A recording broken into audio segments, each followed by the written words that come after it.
take it to the other side. I'm feeling strong, my little lady. I'm gonna keep her moving on. I'm gonna run till I drop to the break of dawn. Never gonna stop till I see the light. I'm feeling high, my little lady. I'm gonna take it to the other side. You know I used to smoke too much. And you know I used to drink too much. Take a ride in my car. You can get me high, high, high. You know I used to smoke too much. And you know I used to drink too much. Take a ride in my car. We're gonna get real.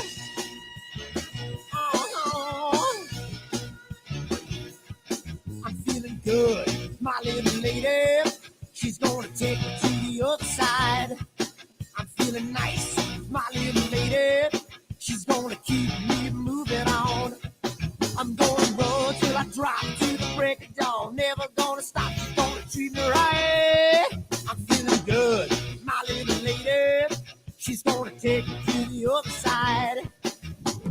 You know I used to smoke too much. And you know I used to drink too much. Take a ride in my car. You can get me high, high, high. You know I used to smoke too much.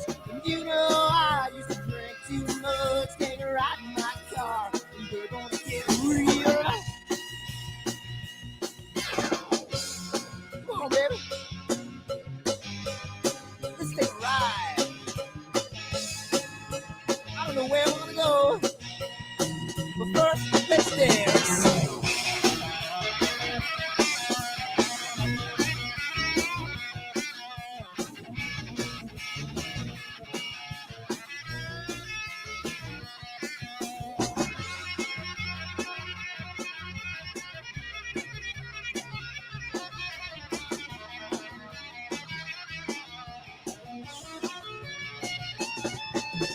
You know I used to smoke too much. And you know I used to drink too much. Take a ride in my car, and you can get me high, high, high.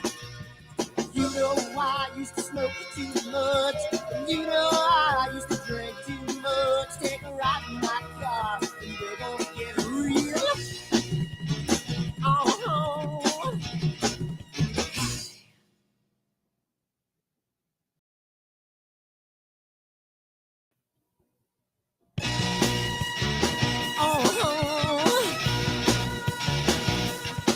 I'm feeling high, my little lady. I'm gonna take it to the other side. I'm feeling strong, my little lady. I'm gonna keep her moving on. I'm gonna run till I drop to the break of dawn.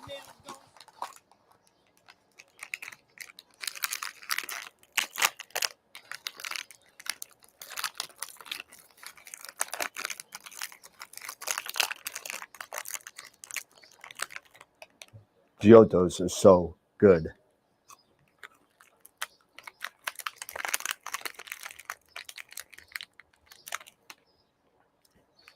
These chocolates are what? Chocolates? We're here about astrophotography. What are we doing?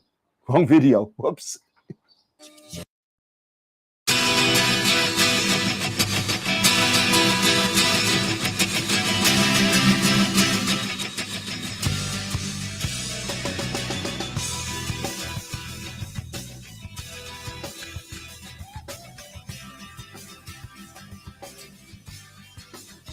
What have I done?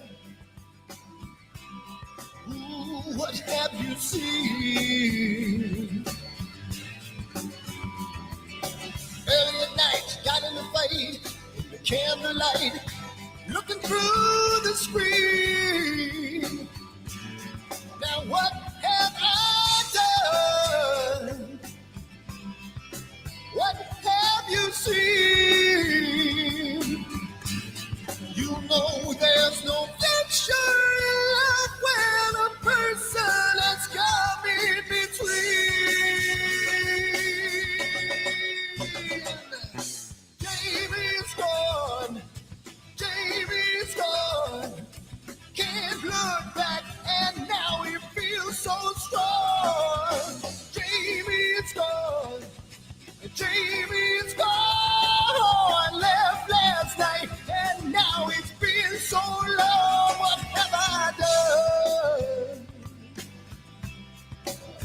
What have you seen? There was nothing to say, it took her away, and I feel the pain, made love in vain. Oh, oh, what have I done? What have you seen? She knows there's no future in love when a person has come in between.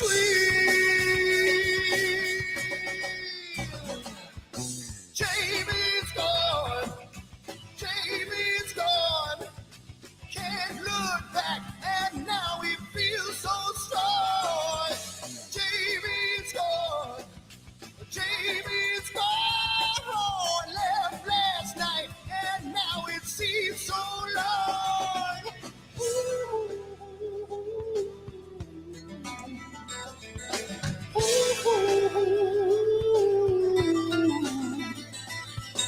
You can hear these words I say when you're a million miles away. Yeah.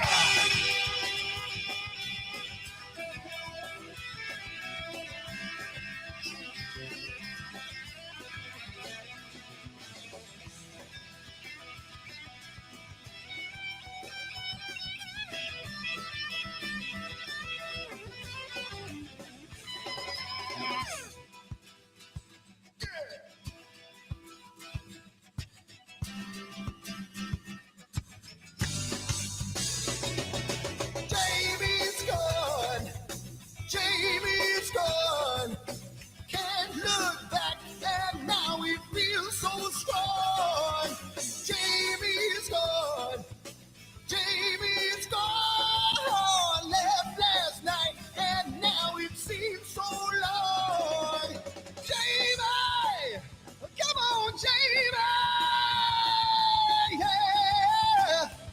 And now you feel so strong. Jamie, come on, Jamie, yeah. Left last night, and now it seems so long. What the hell's wrong with my telescope now?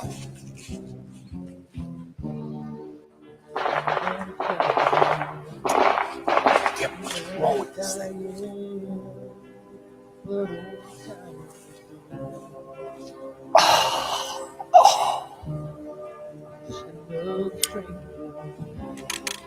The lost Lone Ranger, can I break this spell?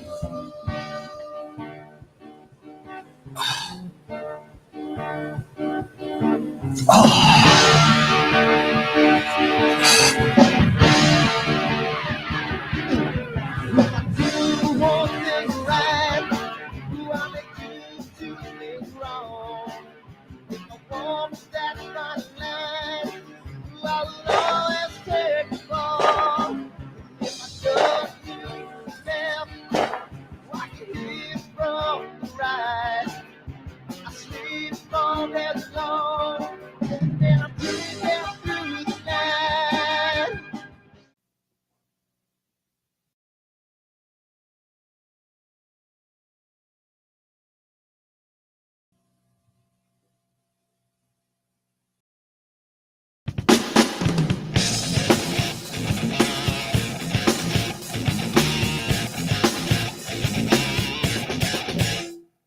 I've seen a lot of bankers, and I've seen a lot of cops. I've seen a lot of lawyers pull out all the stops. I've seen a lot of children with their parents in their hands. I've felt a lot of women who refuse to understand. And I don't think I understand why we're making such a fuss. And I don't think I understand what's come of all of us. And I don't think I understand why we take this world for granted. I just want to get right back to Guitar Players Planet.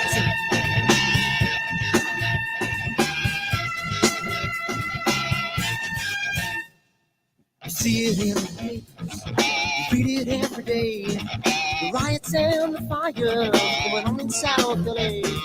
The muggers and the government They're all wanting the same thing. They take you for your money and whatever else you bring. Well, I don't think I understand why we're making such a fuss. And I don't think I understand what's come of all of us. And I don't think I understand why we take this world for granted. I just want to get right back to Guitar Players Planet.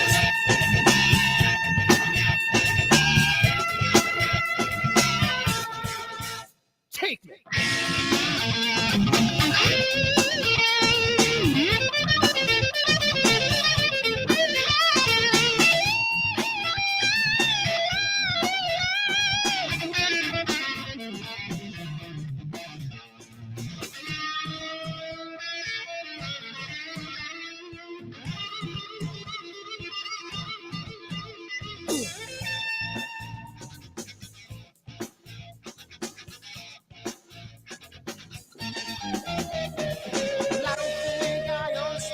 Making such a fuss, and I don't think I understand what's come of all of us.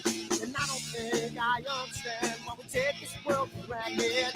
I just want to get right back to Guitar Players Planet. Guitar Players Planet. Guitar Players Planet. Guitar Players Planet. Guitar Players Planet. Guitar Players Planet.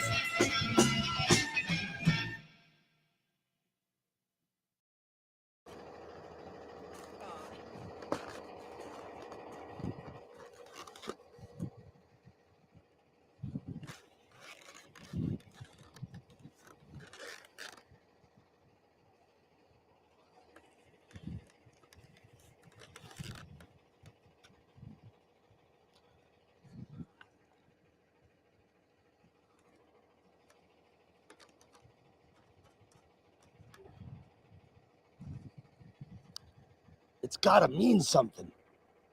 It's gotta.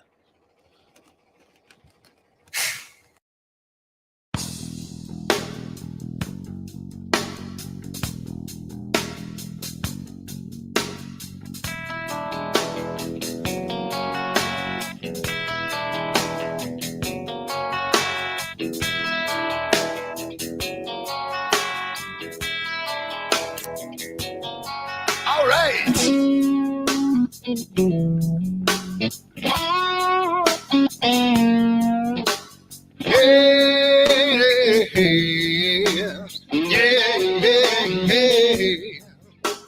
Where did my color go? Got your head in the sand. You can't be in control, using a powerful hand.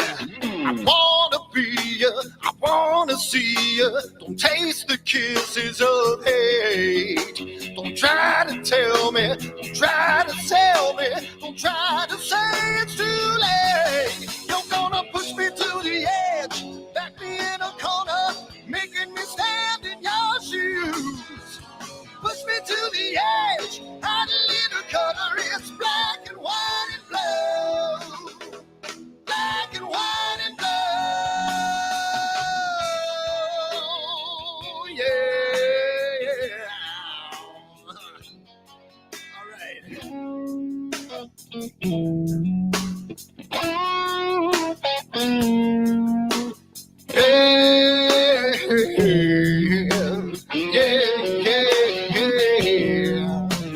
Cat learns to ring a bell. Rat gets free from the maze.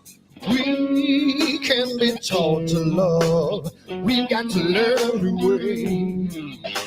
I wanna see you, I wanna be you. Don't taste the kisses of hate. Don't try to tell me, don't try to sell me, don't try to say it's too late. You're gonna push me to the edge, back me in a corner, making me stand in your shadows. Push me to the edge, add a little color, it's black and white and blue. Black and white and blue.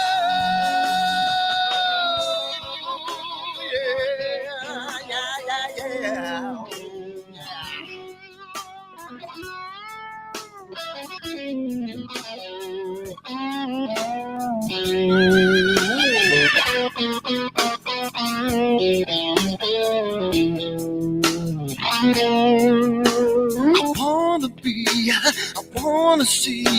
Don't taste the kisses of hate. Don't try to tell me.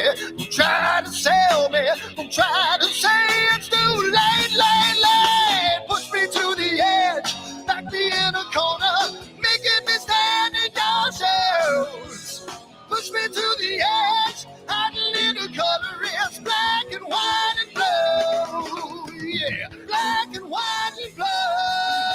You're gone black and white on the edge, back me in a corner, making me stand in your shoes.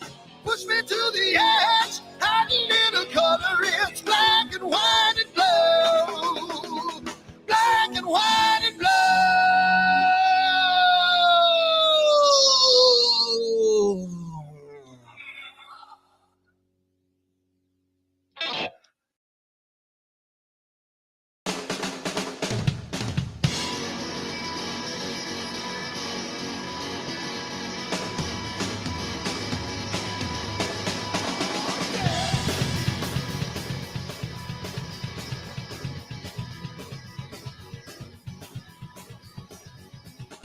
Another man come around today, gonna mess with my dream, gonna take it all away. Take it all away. I'm just a boy with nothing to lose, got my head in the news, got a bad attitude, yeah. Go away. So I play guitar.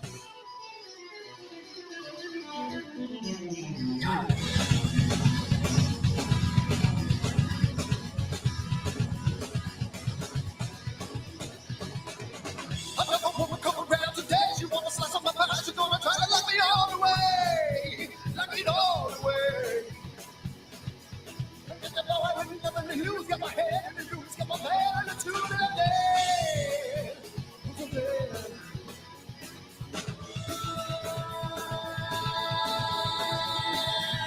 I don't care, 'cause I got nothing to lose.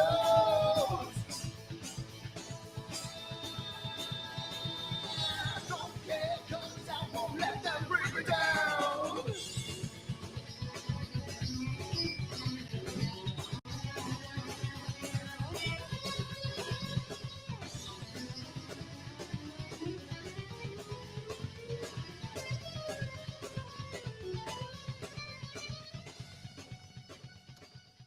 So it's a wonderful night tonight. It's really good. You know, cloudy nights and not cloudy nights, but clear dark sky and was it clear outside. Says it's going to be a wonderful night tonight. I mean, last night was wonderful. Tomorrow's supposed to be great. So I think I'm going to leave my telescope out all night, and it's going to be a really nice night tonight. So I'm hoping to get some really good shots of the Cave Nebula, which is part of my astrophotography meets D&D imaging. I know it's kind of scary, like the way I look at my eyes, kind of crazy. It's pretty cool, but I'm super excited for tonight, and let's see what kind of data I got. Well, yeah.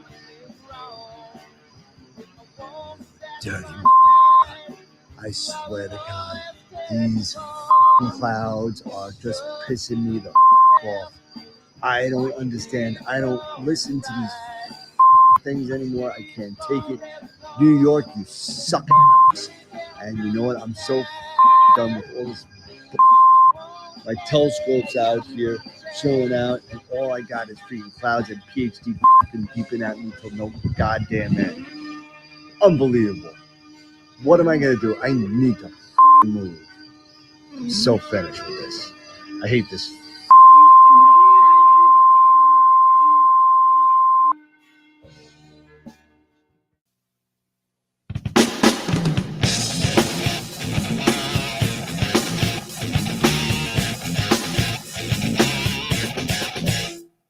I've seen a lot of bankers, and I've seen a lot of cops. I've seen a lot of lawyers pull out all of the stops.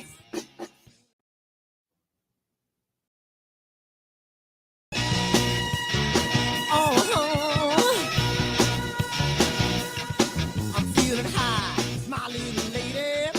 I'm gonna take it to the other side. I'm feeling strong, my little lady.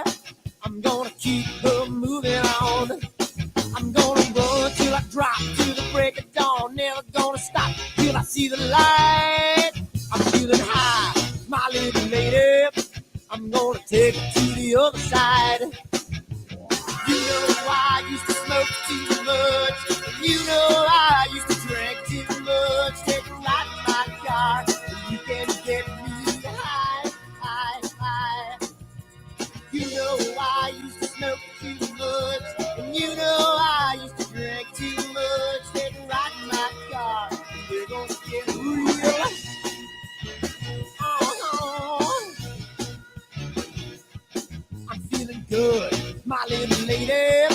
She's gonna take me to the other side. I'm feeling nice, my little lady. She's gonna keep me moving on.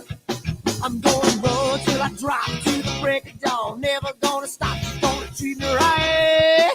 I'm feeling good, my little lady. She's gonna take me to the other side.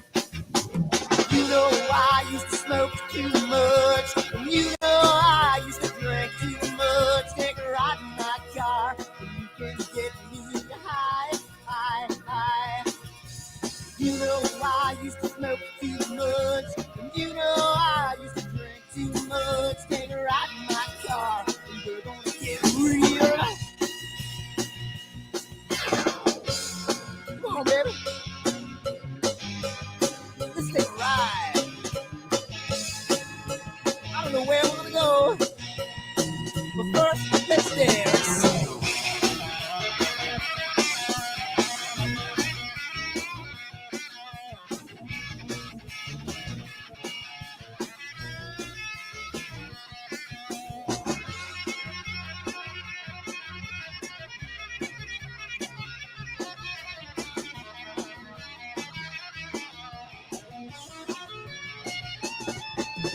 You know I used to smoke too much. And you know I used to drink too much. Take a ride in my car. And you can get me high, high, high. You know I used to smoke too much. And you know I used to drink too much. Take a ride in my car. And we're gonna get real. Oh, oh.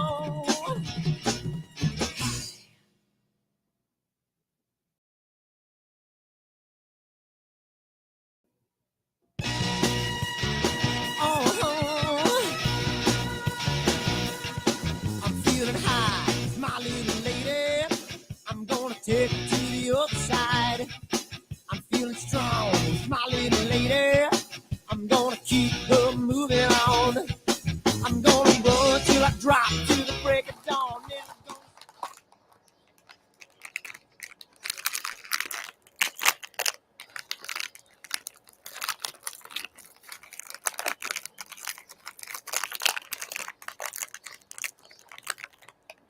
Giottos are so good.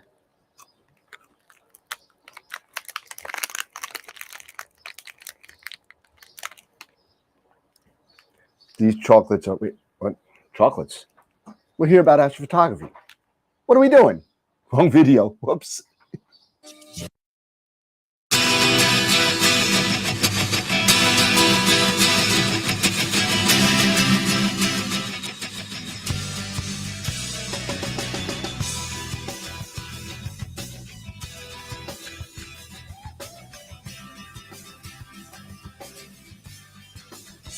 What have I done? Ooh, what have you seen? Early at night, got in the fight, in the candlelight, looking through the screen. Now what have I done? What have you seen? You know there's no future left when a person has come in between.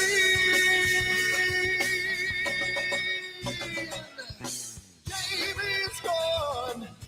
Jamie's gone.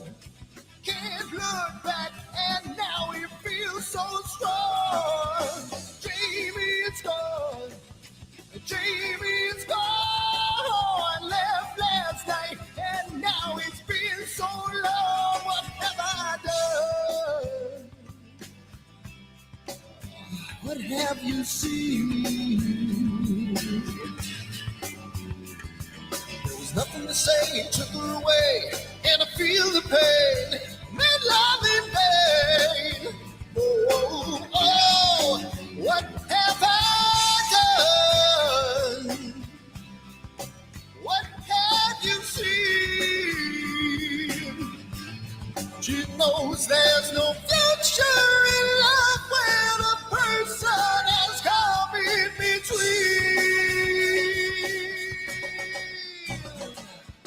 Jamie's gone, Jamie's gone. Can't look back, and now he feels so strong. Jamie's gone, Jamie's gone. Left last night, and now it seems so long. Ooh.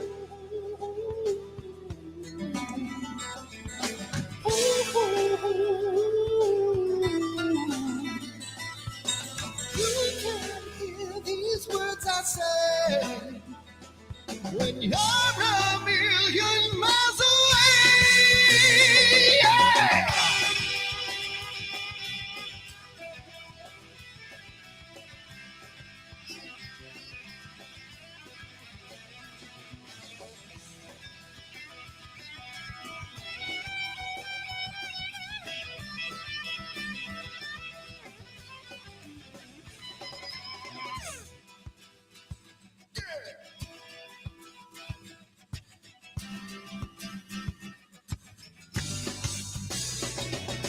Jamie's gone, Jamie's gone. Can't look back, and now it feels so strong. Jamie's gone, Jamie's gone. Left last night, and now it seems so long. Jamie, come on, Jamie, yeah. And now you feel so strong. Jamie, come on, Jamie, yeah. Left last night, and now it seems so long. What the hell's wrong with my telescope now?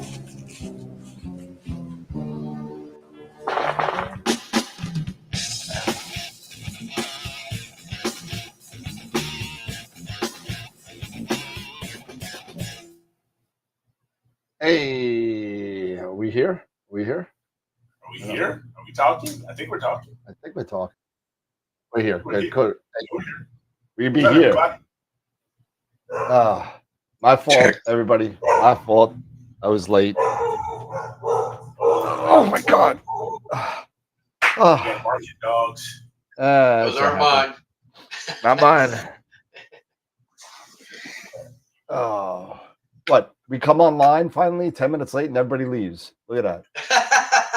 What's going on here? What's happening? I don't want to see Scott's butt. Get that thing out of here. So Dave, welcome back, Dave. What's happening? Thanks, sir. I've been in a little hiatus, but Yeah. How's it going? How's it going in the area? Your Caps seem to be doing okay. except for last night, they looked terrible. But only one game. It's okay. Yeah, I saw your Islanders finagled the first draft pick. How the hell did that happen? First time in fourth time in Islanders history they get the first round draft. First round first pick. Yeah. Oh my God, Yeah. So hopefully they don't do the same thing they did with the last two picks. One was DiPietro. And the other one was Pajama Boy, John Tavares. They were talking about who they might go after. To be honest, I think the guy's name was Schaefer. Schaefer. Schaefer, Higgins, and Miso have been thrown around, but we'll see. Personally, I'd like to see Higgins because it's almost Higgins and from Long Island. So the guy's from Long Island. So anyway, what's going on, everybody? We are here. We are back, and I got a question for a lot of people. Whoever whoever has, I guess, I know this is going to be a random kind of thing, but whoever has a CGX mount, uses CPWI, and uses a Starsense Autoguider, please text me, Boy. because I hate CPWI. I can't stand it. I think the software is just not good. Wonky. Maybe it's just me not being used to it. It could be user. But I'm you so don't have a used. Celestron. You don't have a Celestron mount.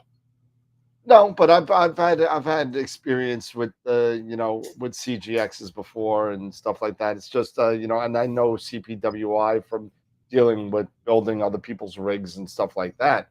But Dude, you gotta get your battery picture or something.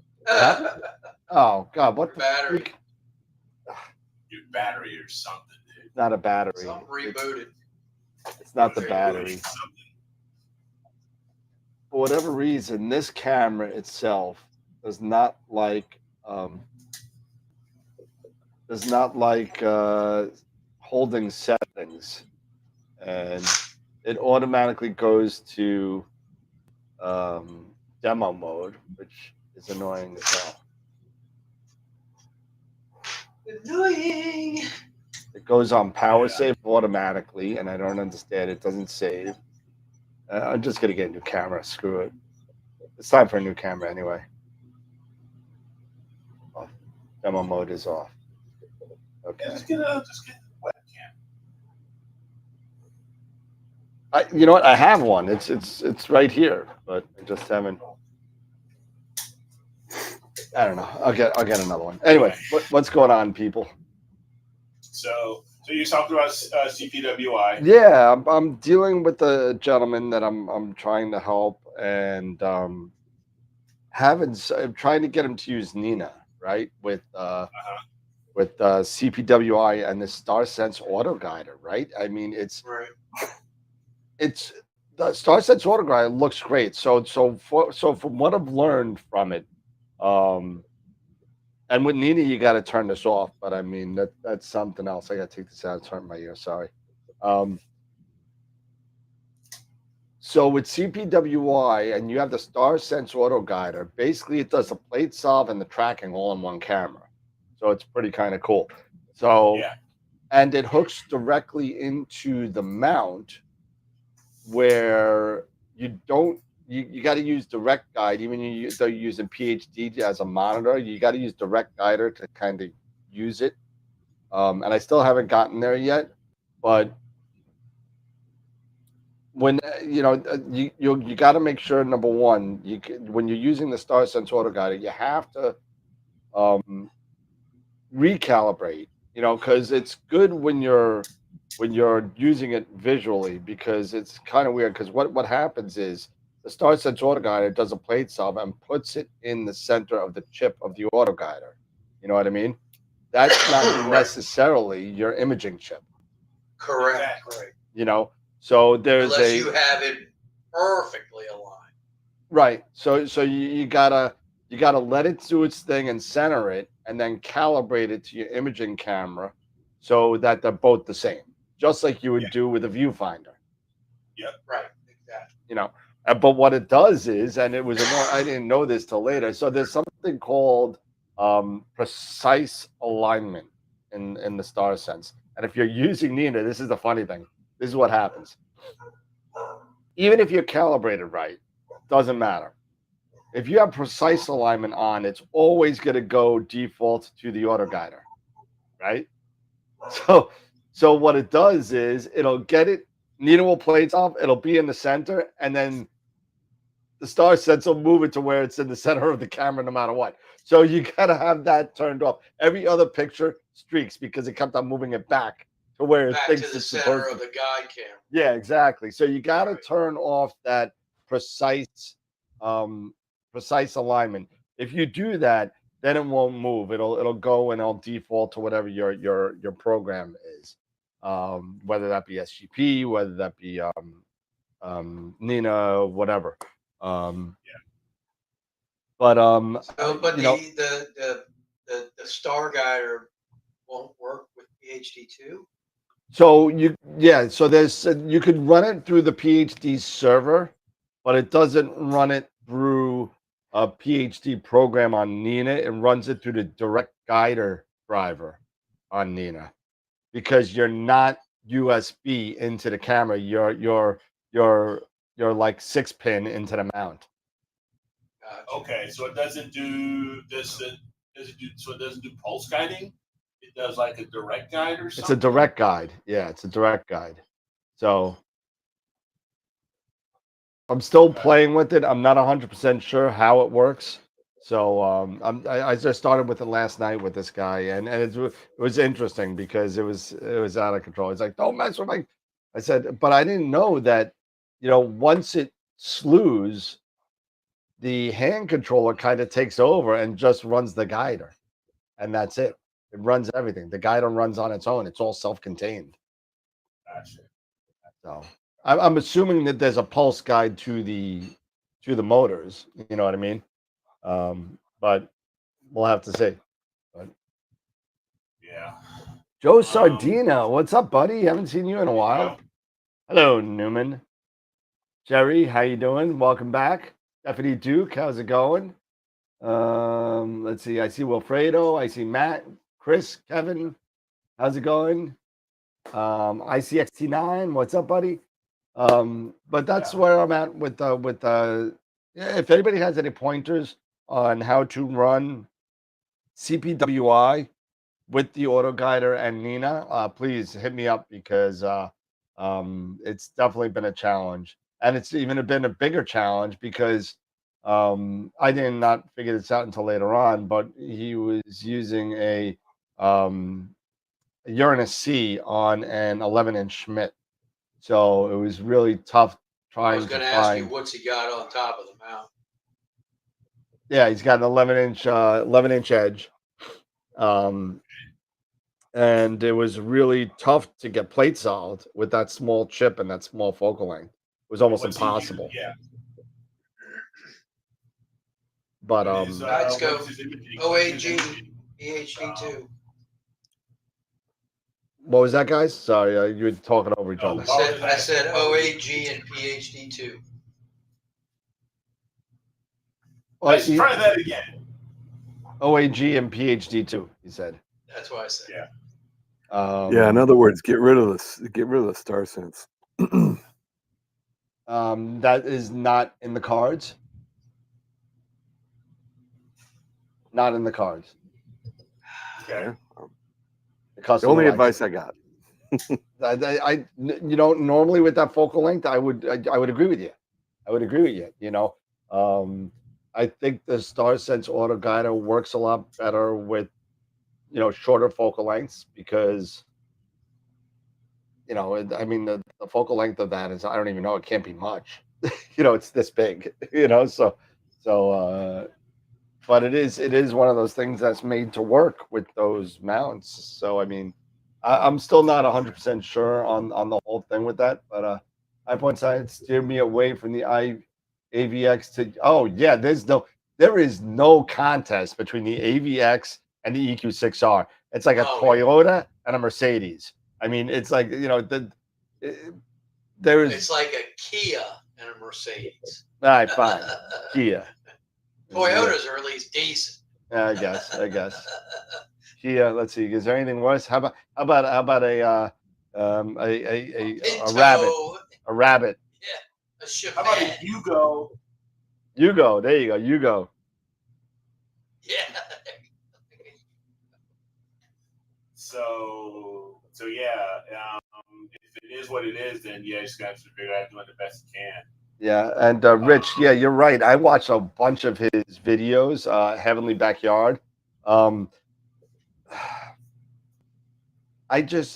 He doesn't go over what you need to know, and he does a lot of good videos, and there's a lot of interesting stuff that he says, but they're not very pointed. They're just, I mean, it's kind of like this show, right? It's not very pointed, but it's like, but when you're going on a video to try and get some information, it really doesn't go deep like it needs to be. Yeah, And it does go does deep on he that. use the Starsense for that? I'm not sure he does. No, he has a setup. He does. I did look at his videos. He does have a couple videos with the Starsense line and Nina. He actually has a video on And that. a big Schmidt too, right? I think it was at 9.25, if I remember right. But I think it's an 11. maybe it could be. I don't know. I was kind of trying to delve into that video, and I got my whole list of notes here. Pat And Prokop, that's his name, I think. what's that? Pat Prokop, I think is his name. I'll take your word for it. I don't know. But it's like one of those things where I just don't. What is my dog barking? I just don't like CPWI, to be honest with you. I really don't. Oh, he has an 11. Thanks, Rich. But my brain was kind of shot last night because I was working with him until about midnight or so, and then I went to SFRO with my scope that was supposed to be fixed, and I was all psyched. It was clear, and I go focus, and the focuser doesn't move. Front row. So I had no focuser. So I tried fixing that for 2 hours and to no avail, and got no data, at all. You got the Sesto on that, right? Yeah. Must be something mechanical. No, they just Did you put the rack and pinion on? You did put the Oh rack yeah, and pinion. it's there. It's there. What No, scope? we got a The Carbon Star Newtonian. So we got we got the Carbon Star. We got the Poseidon M with all the 3 nanometer filters and LRGB from Optolong, Sesto Senso and Eagle, the upgraded focuser that Dave was talking about. And if I could only get, data, be good. So you were able to hook up to everything, it just wouldn't move. Everything moved. Just the focuser wouldn't focus. I mean, I'll show it to you Well, right that's now. what I mean. The focuser wouldn't move though at all, or No, the focuser moved. Well, the motor moved. The focuser didn't. I gotcha. So either a bushing or a grub screw or something is not working. Yeah, something mechanical. What's that? A mechanical connection. Oh yeah, it's all mechanical. Yeah. So somebody down there has to. Yeah. So I put in a ticket at 11 o'clock last night, and hopefully, I spoke to Bray Falls today, and he said he's going to get to it today. So, I'm hoping that somebody is there to do something with it because I've been there 6 weeks now, and I got 5 hours worth of data. So Yeah. So I'm not. So let's see if I can. This is a focuser that is on that is native to the telescope. It came with the telescope. Well, the telescope came with the upgrade for Crayford. Then Apertura, the guys who made the Carbon Star at High Point, came out with the rack and pinion. So bought the rack and pinion, replaced the rack and pinion, and put the Sesto Senso on it.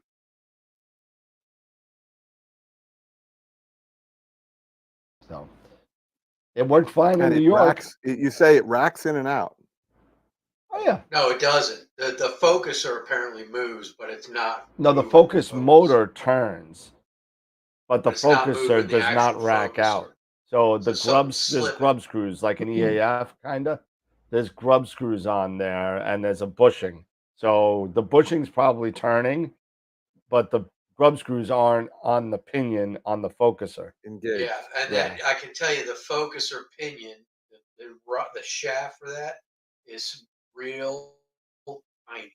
It is. It is. And I don't think it doesn't have like a flat spot. It doesn't. Somewhere. It doesn't. And So we suggested to them to use some. You tighten down, you tighten that some. Yeah, we suggested using some. I know me and Scott were talking about it before about some Loctite, some blue Loctite. Mm-hmm. Just to get it on there, and then so it don't move. But if I could, let's see. Can you remove the focuser from the telescope? Can you could. Why? expose? What I'm getting at is, can you expose that shaft? Yeah. Well, why? You That's how can? you attach the automatic. Well, focus. what I'm getting at is, if you can expose the shaft, you can pull that focuser right out. I don't know if you have a Dremel tool with a grinder. Just create a little flat right where Yeah, you you see could. that grub Yeah, you could do screw that. marking it. Create a little bit of a flat there, so that grub screw will engage Yeah, you could do that. and it Yeah, you won't could definitely slip. do it. But that thing, to Dave's point, that pinion is like it's a little bigger It's than like 4 millimeters. it's like a little bigger than that. It's not very big. Really tiny. And I don't understand why But I they mean, made I it like have that. I have my automatic focuser on my Carbon Star, and it's not an issue. I tighten that gear down on that shaft so tight it ain't moving, and I haven't had an issue. It's just probably when it got put together and shipped, something wiggled loose or something. Yeah. So here you go. I'll show you real quick. So that's what the star looks like. Yeah, it's a little out of focus. Yeah, a little bit. And I think this The flatness here, collimation needs to be a little. yeah, collimate. It's a lot thicker here and a lot thinner here. Yeah. Wow. That's another thing. And this is round 2 of their collimation. They said they did it with an OCal, but Well, you can do it with an OCal. You still got to tweak it. I know. Yeah, you still got to tweak it. But if you that take flat spot's probably your flat panel. Maybe just hanging. I don't have over a the flat edge. panel on it yet. Oh, I thought you did. I thought you No, put the ring. I guess Deep Sky Dad had the wrong dimensions for the outside diameter. Okay. So I'm waiting on the new ring to get there. So the flat panel isn't there, but there is an OAG there. So I'm thinking that might be the prism head. Oh, could be. Yeah. So that's what I'm thinking. But I mean, if you take a look at as we go out to the side on how the collimation is,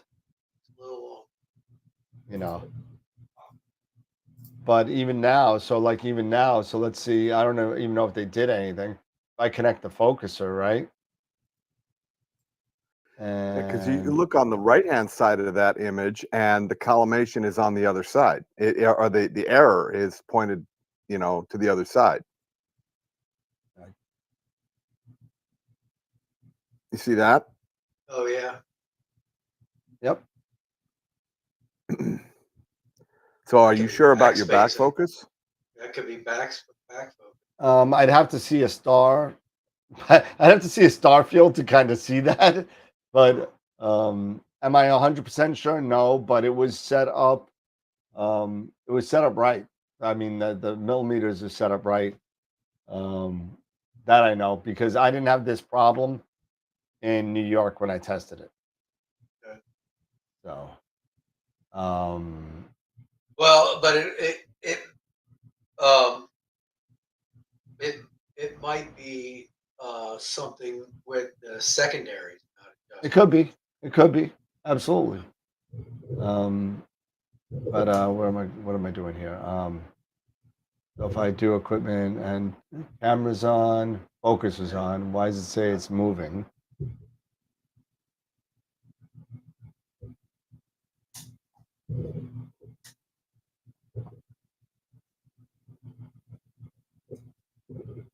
They might be working on it because now I can't connect to the camera.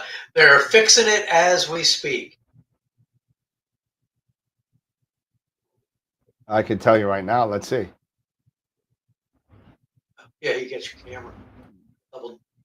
Some dude hanging out by your telescope.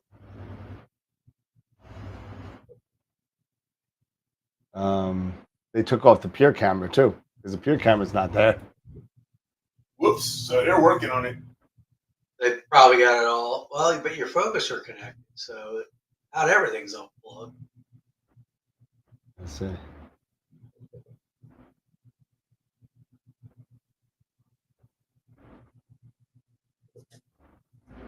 That doesn't really show me much.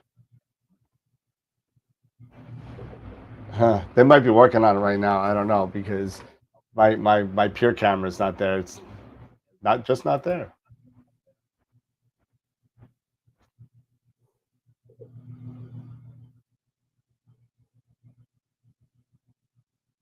It's not there. All right. Oh, can't show you anything. No, maybe they're working on it. Could be. Is it supposed to be clear down there tonight? Yeah. That's what I said. Please. So maybe they are. Maybe they're like, oh, we got to get Dan up and running. I said, no, they didn't say that. Port overcurrent. Why? You see, they must have done something. Hold on a second. They must have done something because my port 1 was shut down.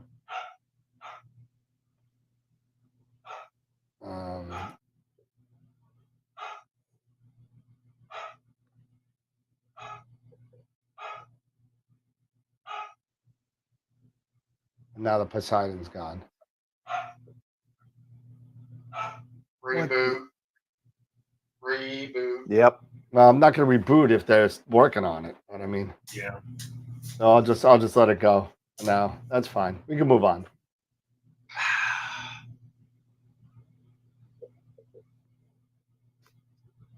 I'll watch it while they're doing it. It's only 6:38 over there, so I don't know what they're doing, but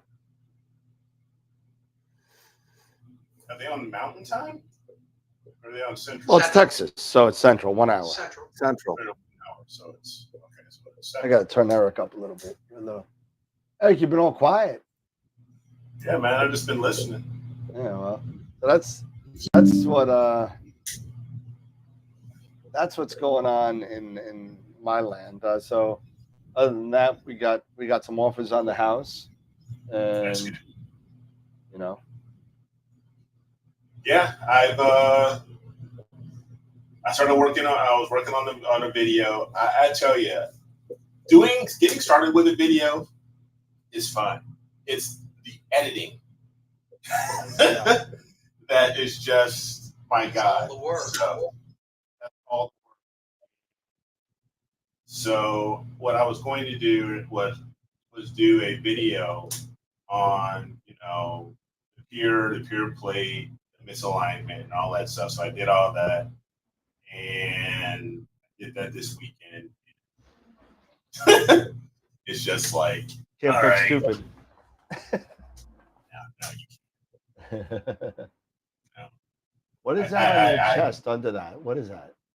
Oh, it's my mic.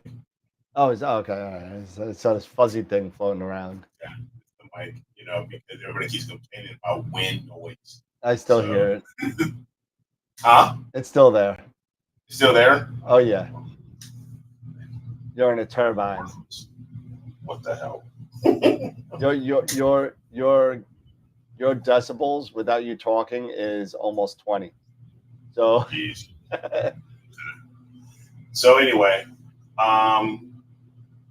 so this weekend this past Sunday, I got out there and started working on the pier and on the pier plate and all that good stuff. And yeah, exactly. And I feel it. dealing with a Mighty Mouse, sometimes I feel stupid sometimes. But I got everything fixed, and all it took me was my impact driver and this little guy. Okay. And some WD-40. And yeah, that was it. It's a drill. It's like this is one of those drill tap for metric. Yep. Yeah, so it's for M6. So, and it was only, and the pier is hollow, so it was only 5 millimeters thick. So it went through it like butter. Nice. And well, of course it did. It's yeah, that's a hardened drill bit. Yeah. So it went through it like butter, and it tapped everything to M6, and I was able to, get it all lined up, and now it's perfectly polar aligned. And you tapped the aluminum? Yeah, because if you see this, I don't know if you can see this. Yeah, I understand that. How thick is the plate? Oh, the pier itself is hollow. It's only like 5 millimeters. Yeah, that's what I'm saying. How thick is the plate where it's threaded? where you threaded it? 5 mil? Yeah. How the long pier are the itself bolts? is only 5 mil. The bolts? How long are the bolts? Do the bolts go through the end? Do Yeah, they go all they the go way through through. the plate? They go all the way through. Can you see the bolts? Or are they inside something? They are no, I can't. Yeah, it's all covered up, but it's the same. They are probably 10 millimeters. So they stick M6 through. tenths. Yeah, they may stick through a little bit, but they're solid. They're like tight. I mean, these are the same ones that came with the. It's like basically doing the same thing like I did with the pier, like with the Optron pier. So I just took the pier plate off, drilled through, put the pier plate back on, shifted it around, and screwed it and bolted it back in. These are like stainless steel. These are stainless steel screws, right? Bolts. Yeah. Yeah. 5 millimeters is not a whole heck of a lot. But that's what came with the pier anyway. In the steel, it's fine, but into aluminum, that's not a whole heck of a lot. Yeah. If it was me, I would be adding stainless steel nylon lock nuts up underneath there, but to tighten up against that aluminum plate just to reinsure it. I can take a look at that. But right now, like I said, yeah, it's that sucker. These are the same ones I've been using, same bolts that came with the pier, and been using them forever. So yeah, I'm not worried about the bolts. It's the aluminum plate. Oh, the aluminum. Oh, the plate, the pier plate itself. That was already self-tapped. I took the pier plate off and I just drew it through the pier. Okay.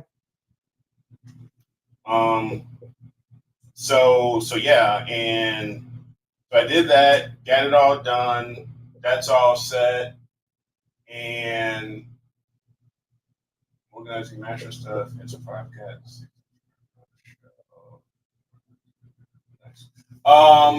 So that's all done. The Paramount's on there. Everything's polar aligned, and I was able to get T-points done.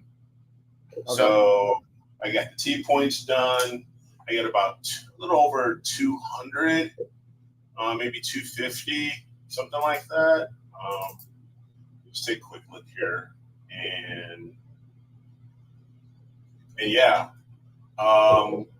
it looks fairly good to go. I'll share my screen. Let's go share screen.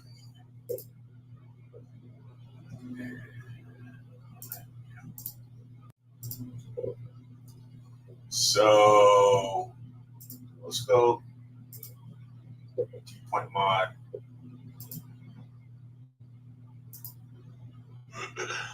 So it's all done. It did, yeah, it's about 250, almost 250 T-points that it did.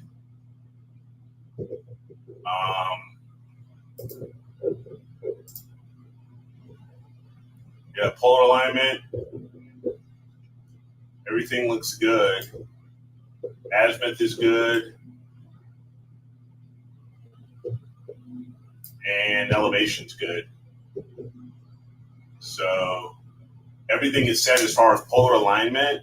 And I turned ProTrack on, and now everything's linked up. PhD2 is linked up. So PhD2 is linked up here, and Nina's linked up. Took me a second to figure out what the heck on because it kept failing on me. I didn't realize I had to go into admin mode at least one time on PhD2 to get it started, and so that way it can communicate with, so the Sky can communicate with PhD2 and Nina. You go into admin mode at least once. You have to start the Sky once in admin mode, so the scripting and everything can work. And then from there, that was it. So everything has been so far so good. I just haven't had a chance to do anything yet. eliminate PhD and guide with the sky. I haven't gotten there yet. That's gonna be. I'm gonna figure that out. We'll have to connect, Norm, so I can figure that out as far as guiding and all that stuff. I'm sure it's probably not going to be that hard, but I just need to get to do that. So my next plan is to take the refractor off, at least for the moment, and get the Schmidt on, because I got to collimate it. And I got to check its collimation and everything. And once I get that done, then I'll do a T-point model with that and go from there. So, but yeah, I was looking at astrophyric, and it's just nothing but clouds. It looks like for the foreseeable future, at least for the next week and a half. So yeah, I'm pretty sure it's probably the same thing with you, Scott, heading down that way. Yeah, I'm looking at it right now. I got a picture of a dirty outhouse. It's a picture.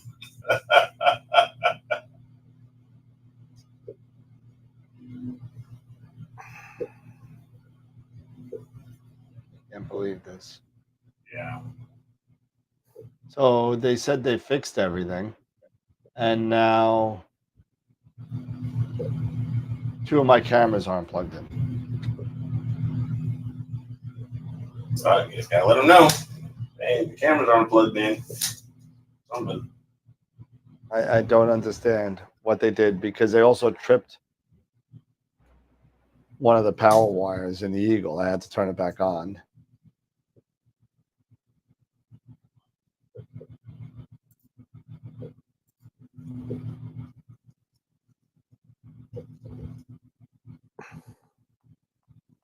They tripped one of the Well, power you know, it doesn't really matter. I bet anyway, you they pulled alone.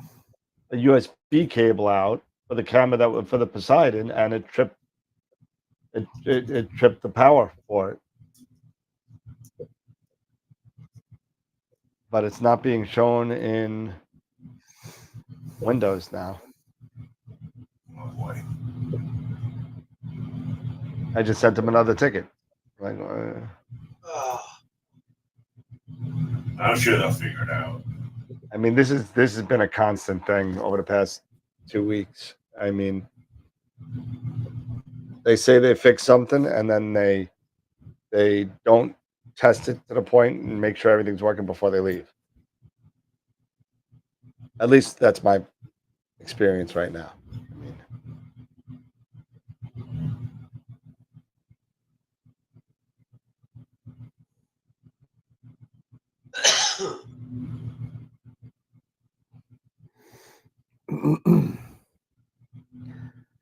they're saying that the obstruction for the flat bottom stars is a focus tube in the light path.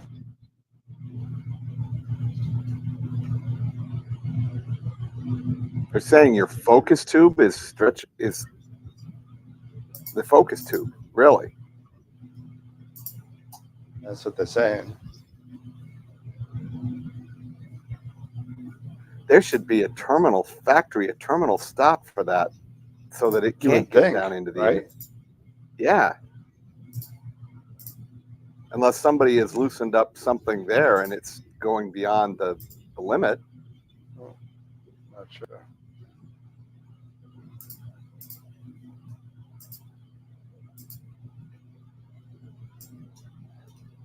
Huh. Okay.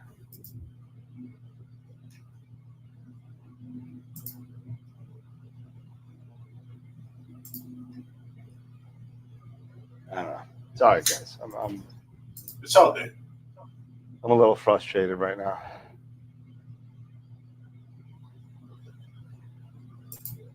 So we did not have a novice entry this week for image of the week, unfortunately, but we do have 4 really good images under our experience. So what we're going to do is that I will bring that up, and then everybody, you guys can start going to the AstroWorldWeb.com/IOTW and check it out. So let me just spin it up here and we'll take a look at these images.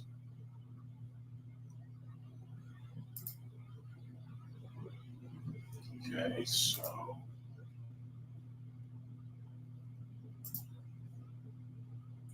share here. Come on.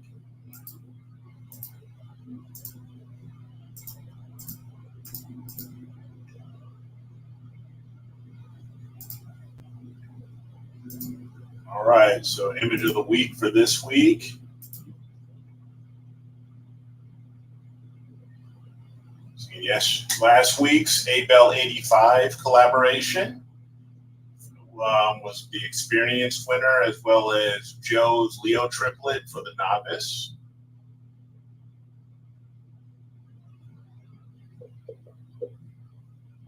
With the little asteroid there, which was pretty cool.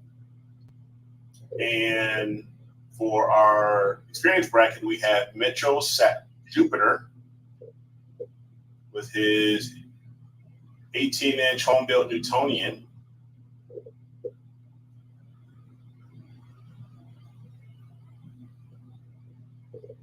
We have the Moon, Half Moon by Keith. This was with the Sea Star.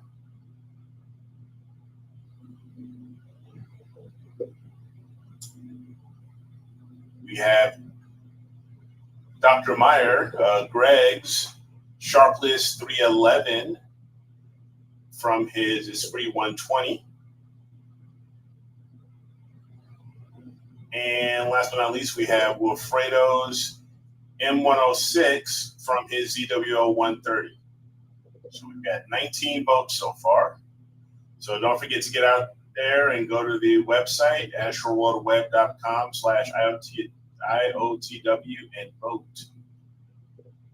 And don't forget, so at the end on Saturday, we'll open up entries for next week's, for the May 16th image of the week.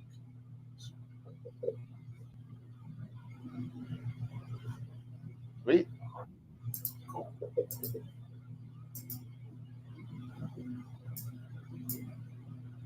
All right, all right. So what we got going on in the chat here?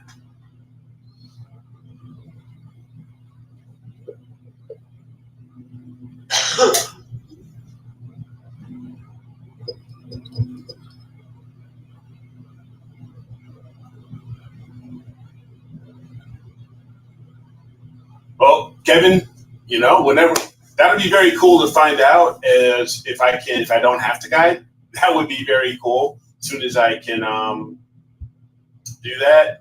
And Joe, I think, yes, I did do a super T-point model, if I'm not mistaken here. I did do that. Because it's just a lot to keep up with, but yes, I did do a supermodel, and it did everything. So I did do that as well. Just to let you know.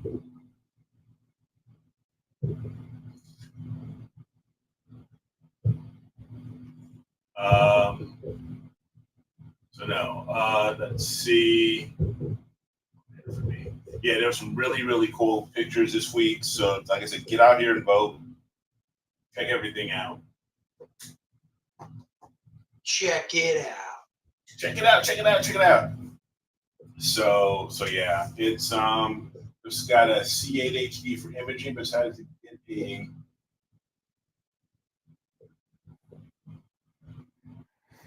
to get a 10-inch f4 Newt. So you didn't get D-Edge HD. You decided to get the Newt instead, Mitchell?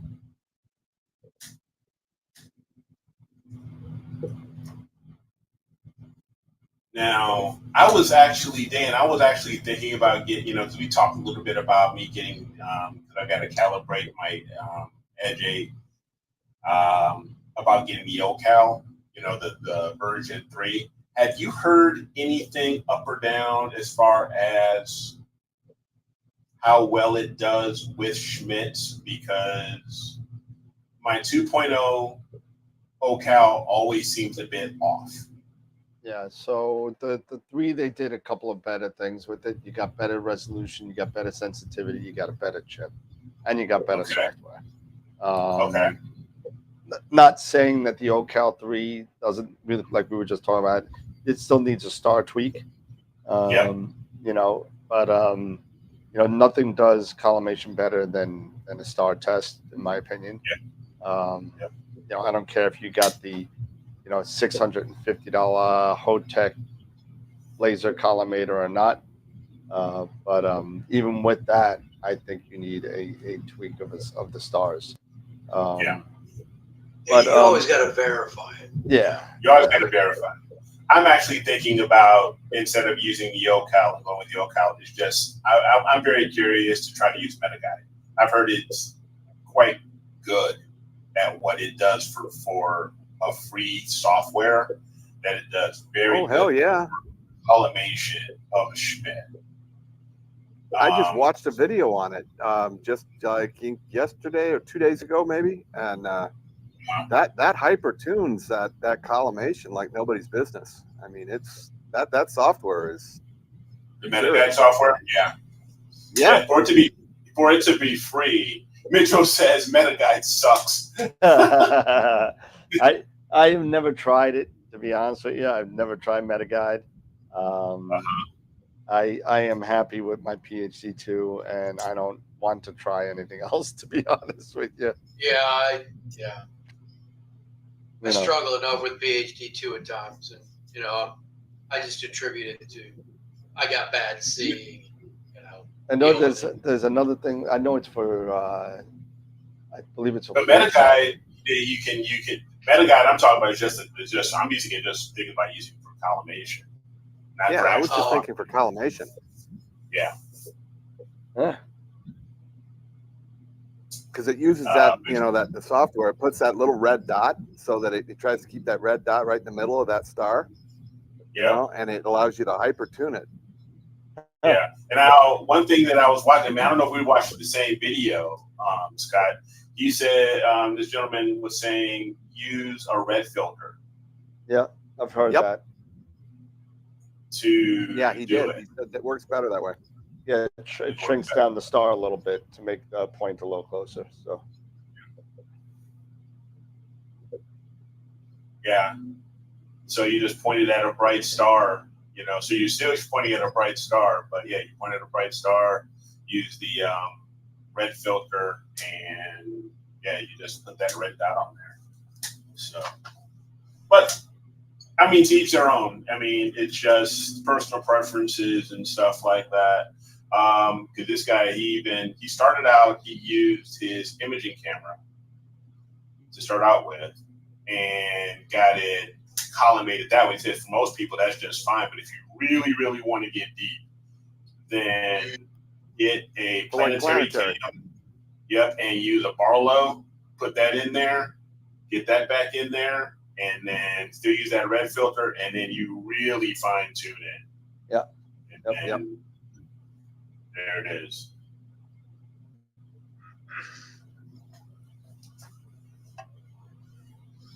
So yeah, so I think, you know, I've used all different things. I've used again, this Duncan mask, you know, you got these. I mean, I got tribats. I've got every freaking thing. It's nuts to try, you know, to do with collimation. So doing star, you know, I've done straight star. So yeah.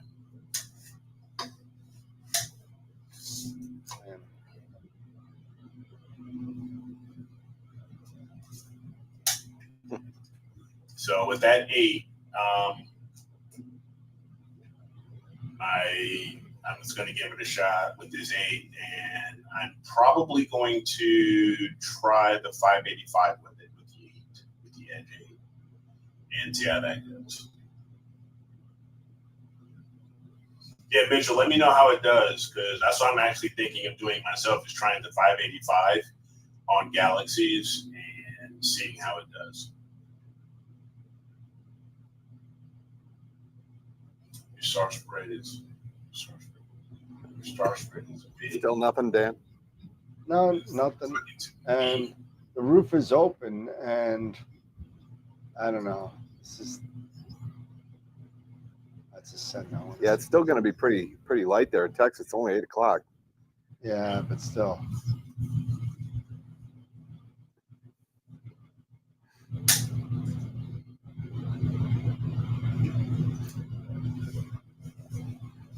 So you keep working on that, Dan. And what else we got? Dan, I hate to get off topic, but I'm sure you're happy about getting the #1 pick. Oh yeah, absolutely. So there you go. Okay. 100%. I got you a text message there real quick earlier. Oh Yeah. yeah, he's ecstatic. No, he was happy. Oh yeah. And then, winning the lottery, getting it. Oh, hopefully we'll have a goal scorer, and then somebody who can score goals. More than the $7.5 million 30-goal scorer a year, Cock Nelson. Oh no. Oh, I hate that guy. Did you see? He got ripped up. He got ripped up in the TSN. He got ripped up. You trade for the guy, get in the playoffs, and don't score a goal. That I love it. I was doing a jig the whole time. I was like, dude. It just blew everything out of the water. Yeah, you know what? And it was your fault. I know. I should have kept that off the air. You shouldn't have given me an opening. I should have given you an opening. Kept that off the air. Yeah, so I mean, I'm trying to figure this thing out here, because I got, I see stars. I have never tried borrowing a scope for imaging a galaxy. No, what would be the point? Yeah. If that just so you can reach deeper for smaller galaxies, but you're going to turn your scope so slow by doing it. Yeah. Yeah, it's going So now you're turning your go from F7. You're turning your F7 scope to an F14. 14. Yeah. Or even, if you got or an F20 8-inch edge, F20. Exactly. Yeah. I don't know if I would recommend doing that. Yeah. It's going to be super, super slow. And I don't think your resolution is going to be that great, even if you use the power mate. No, but still, that's another thing that we talk about a lot, right? The right tool for the right job, right? So, yes, not saying to get 18 telescope, although some of us do that, but I mean, sometimes if you want to do deep sky and you want to get into that M97 and you want to get into those small objects, you're going to need focal length, and there's no substitute for it, to be honest with you. You could definitely borrow it, but I mean, you're adding more glass, you're making it dimmer. There's too many negatives than there is positives in doing that. Yeah. In my opinion. Yeah, I think it's all about just as a test. No, you can try it, as a test. Sure, I mean, it doesn't hurt to try it as a test just to see how things go. But as an overall solution, to get to those dimmer objects, those farther galaxies and dimmer galaxies, I don't know. But yeah, let us know how it works out. But that's just a question. That's just me.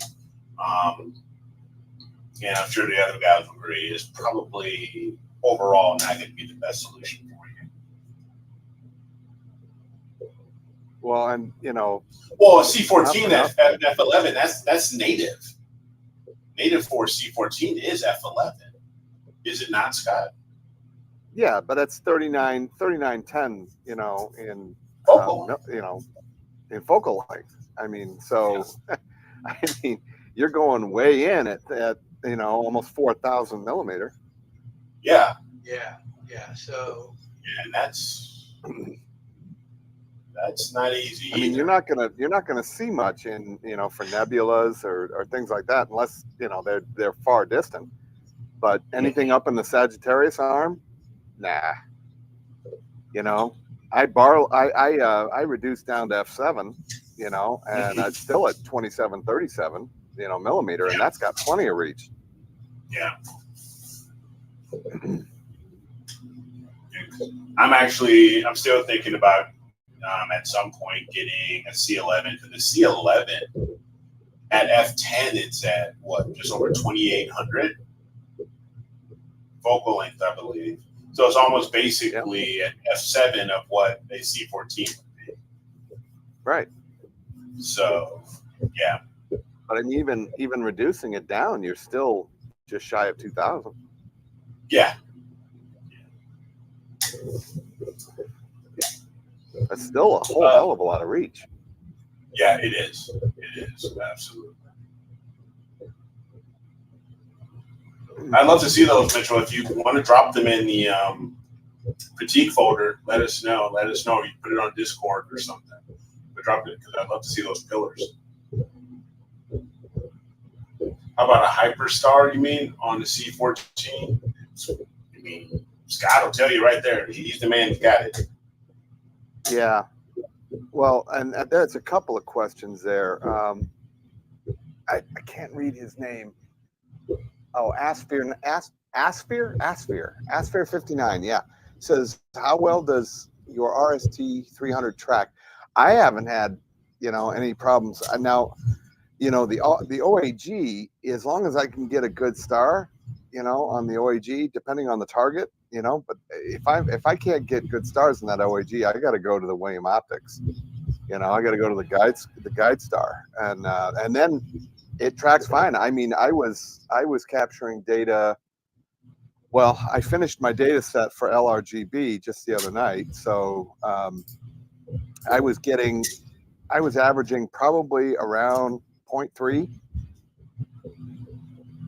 Okay. 0.4 at times. Okay.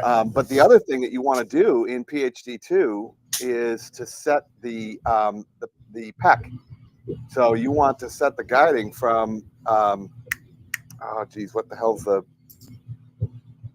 I can't remember the name the setting, but there's a setting in there where you can set it for periodic error, and it'll track based on periodic error. PEC, because those those mounts have a tendency predictive PEC. to be a That's little what it is. susceptible.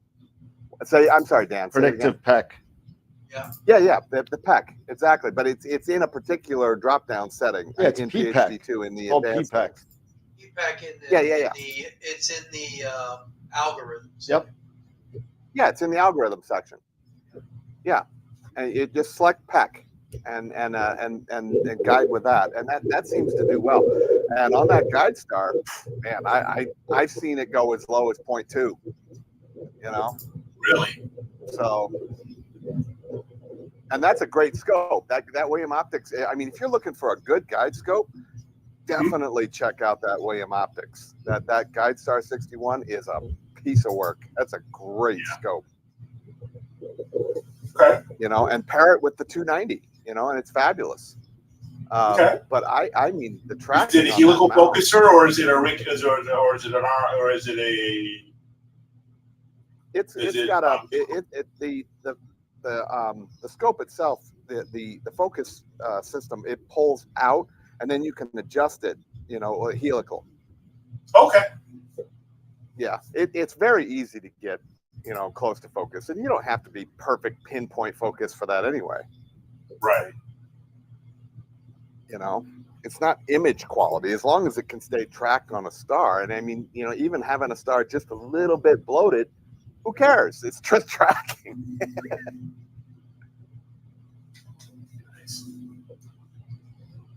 But yeah, now, the Hyperstar, I'm actually, as soon as I get my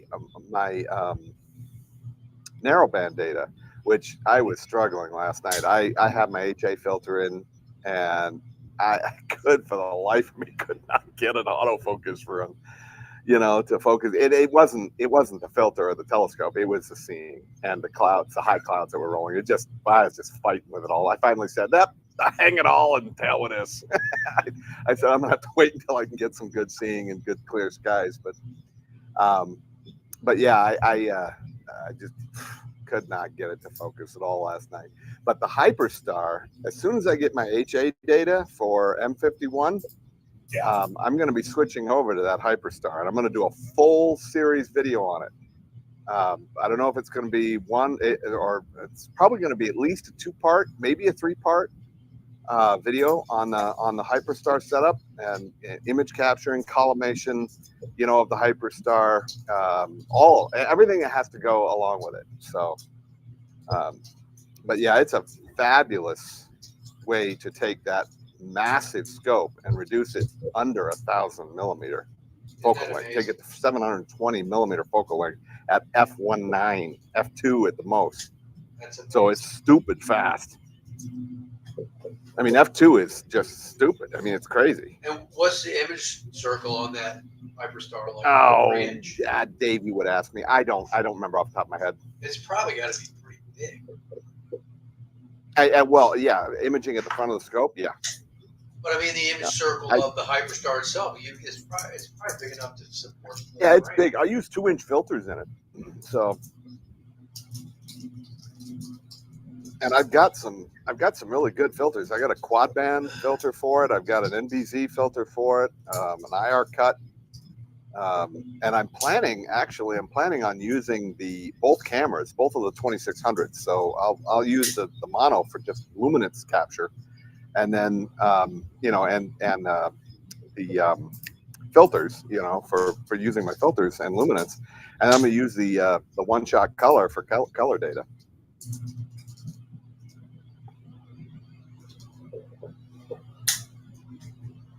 But yeah, Dan, I got my data sets. When all was said and done, I had 370 minutes of luminance data on M51. I had 2 hours of each color channel. Okay. Yeah. So, and I took all of that along with, and I goofed on the darks. I binned at 3x3 instead of 2x2. So I had to redo my darks last night, but who cares? You know, so I did my darks, and I did my bias last night. So I had those calibrations, and I had my flats. I got my flats done for all of the color channels and the luminance. So I went in and I went into WBPP today, and I went through and calibrated everything, and I run the whole process, and it only rejected 2 pictures. There you go. So, and it went through and it did the whole shoot match. So I got my full masters on M51. I was really very pleased with that. So Nice. By the way, big shout out to Masters of PixInsight. For you guys that haven't been on or looked at Ron Breacher or Pete Pearl, Warren Keller, you know, they're Masters of PixInsight stuff. If you want to learn PixInsight, that series is awesome. Check out the PixInsight for not dummies. Newbies. PixInsight for dummies. Yes. In my case, it's PixInsight for dummies. Yeah, Okay. I learned so much from just the newbie series. Oh, it's awesome. It is so worth the money. Yeah. So worth the Absolutely. money. Yeah. That's what got me. That's what got me over the hump of using PixInsight. But speaking of PixInsight, I have not had a chance to check this out myself. But Frank with SETI Astro just released he added to his suite a blink where you use, I believe, blink and subframe selector, it blinks your images automatically, goes through all your images and checks eccentricity and everything automatically, helps you it just goes through everything, and just so you don't have to go and blink everything yourself. It does it. He's got it set up where it just does it for you. It does it for you. And I haven't had a chance to check it out. I'm just hearing this. So I heard this off of one of my the Sky Shed group, Google group, and I want to go check this out to see how this is, because I heard people giving it a big thumbs up on using this, and he's taking out this extra step that you normally would have to do, going through blinking each and every one of your photos. Greg says, I kind of like blinking my photos.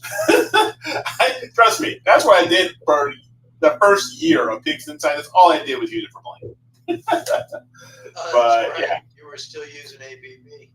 I was still using APP. So, but no, if you go to SETI Astro's site,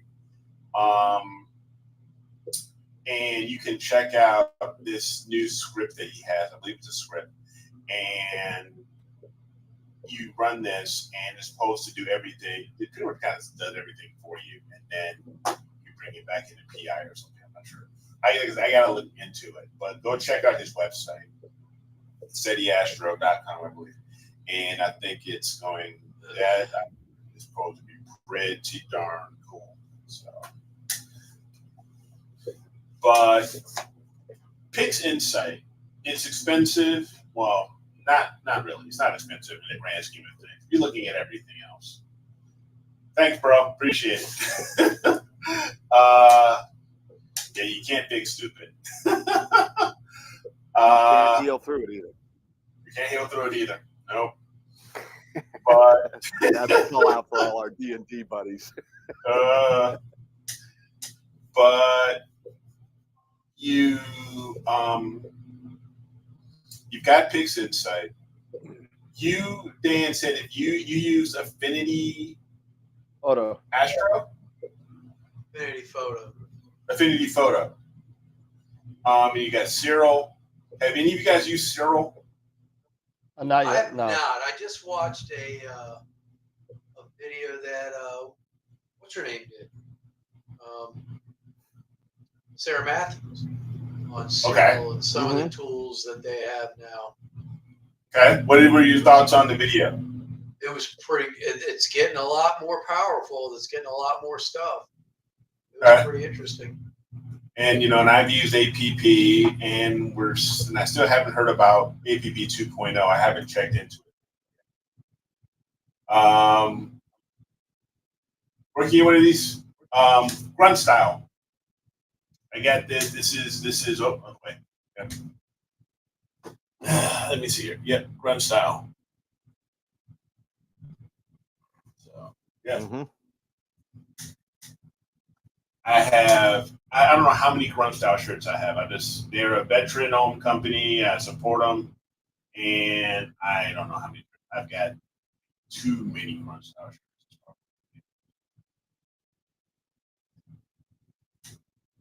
But yeah, it's I'm trying to it's one of those things. If you could based off a budget and stuff like that and ease of use, I'd like to get some ideas. I mean, Wilfredo says Cyril has some scripts, very easy to use. And that's a big thing. We talk about ease of use, getting people involved. Some people still feel that Pigs Insight, even with Master of Pigs Insights in the newbie series, which I still highly recommend. Pigs Insight to me is still the gold. It's still been the gold standard. But yeah, it's I'd like to get people's opinions every once in a while. With all the new stuff that keeps coming out, or the stuff that's already here. What are people using? How do they like using it? Stuff like that. Get people's opinions on for newbies and stuff like that, getting started with the process. So just out of curiosity. 0 plus GIMP equals new equipment. Yeah, free. I can buy new equipment. I can buy some more gear.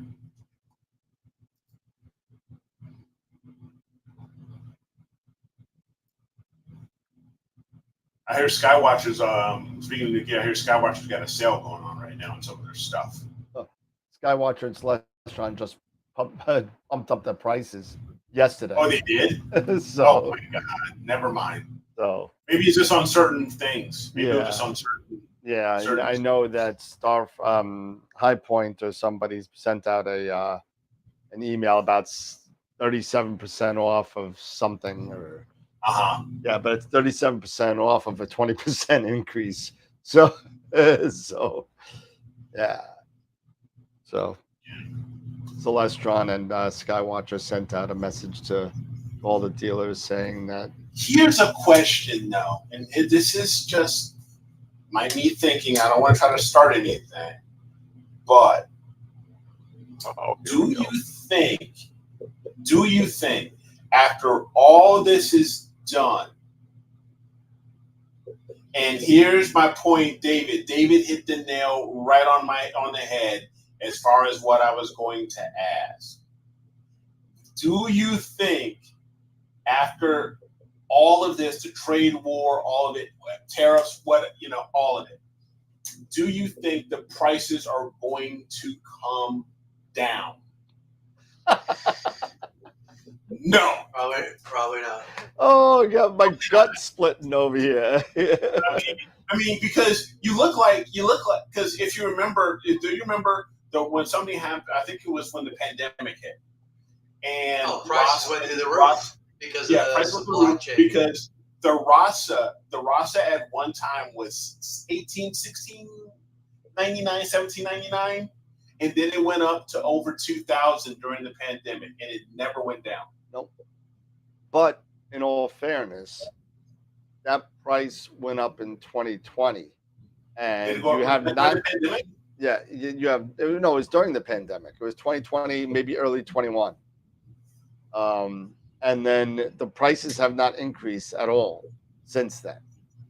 And before then, there wasn't a price increase. And the last price increase that I remember was when the I just know because that's when I bought my Spree. The prices went up just before that, but just before I bought it. And that was about 4 years before. So in 10 years, the prices only went up twice. So, okay. I mean, in all fairness, I mean, they've been doing a good job kind of keeping it stable. But you know what? Do I think the prices are going to go down after the tariff? No, absolutely not. No. I'd be shocked. Yeah. That's like, do you think the price of gas is going to go down? No, it's not going to go down. You think you can ever see it under $2 again? No. No, you're never going to see it under $2. Unless if gas starts exploding like out of Old Faithful. I mean, it's not going to go down. Purely refined. Yeah. Yeah, it's funny you mentioned gas. I just looked at the market for oil, and oil is now at I think it's $57 a barrel. Yeah. I remember when it was last I saw was 53. Huh? Last I saw was 53. So it's dropped even further. If it's at 50, yeah. Yeah, that's going to be the domestic production, is going to drive those prices down. Cost per barrel. Yep.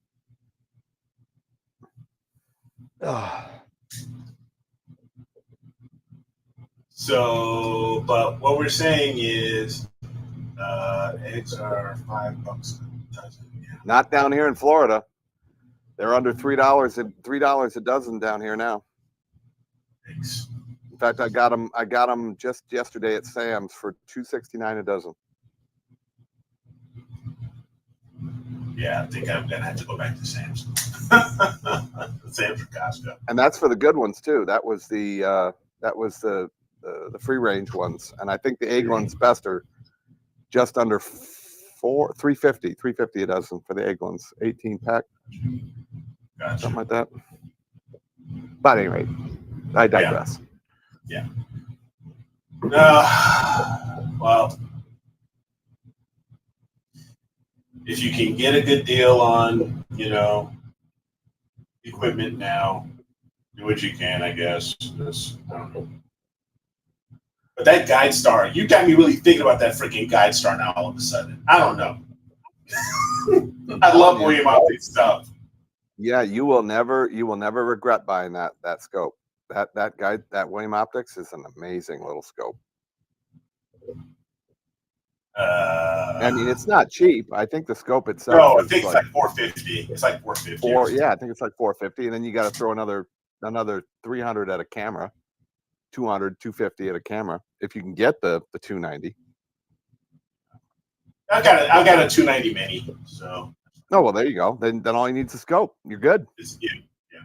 I was just saying. I was just contemplating. I mean, I don't need it because I've got a 70 millimeter guide scope, so I don't really need it. Yeah. I was just thinking, I just like William Optic stuff. Yeah. They make nice stuff. They do. They make nice stuff. I've got a 174 mini. I've got the 290 mini. and I still have my 224 MC. Yep. So I've got 3 perfectly good guide scopes. Yep, Chris, that 174 is a sensor on that sub. Oh yeah, she got a big old fat butt. Let's put it that way. Yeah, over 5. It's like a 5.7 micron or something like that. Mm-hmm. So yeah. And I'm still looking forward to, at some point, I'm going to use this, but things got to start clearing up. This 432. I reconsidered. I think I'm going to just keep it for planetary. I don't know if we're going to end up using it for deep sky because it's only 1.9 megapixels. It's got a really, really soft resolution. It's really, really low resolution. So I don't think I'm going to use that for deep sky. But I think for planetary and solar and lunar, it'll be fine. I think I'm going to stick with either the 2600 or the 585 or something like that. Corin, did you ever find out the gain of the 585 for the Altair Astro? What the unity gain is? I did run a sensor analysis, but I still have troubles with it. Let me see if I've got this. You guys can help me figure this out. So we can talk a little bit about sensor analysis and figuring out the unity gain, because unity gain is whatever is equal to 1 electron per ADU, I believe. That, if I'm not mistaken, it equals 1 electron per ADU. So let me see this here. You guys tell me. Okay.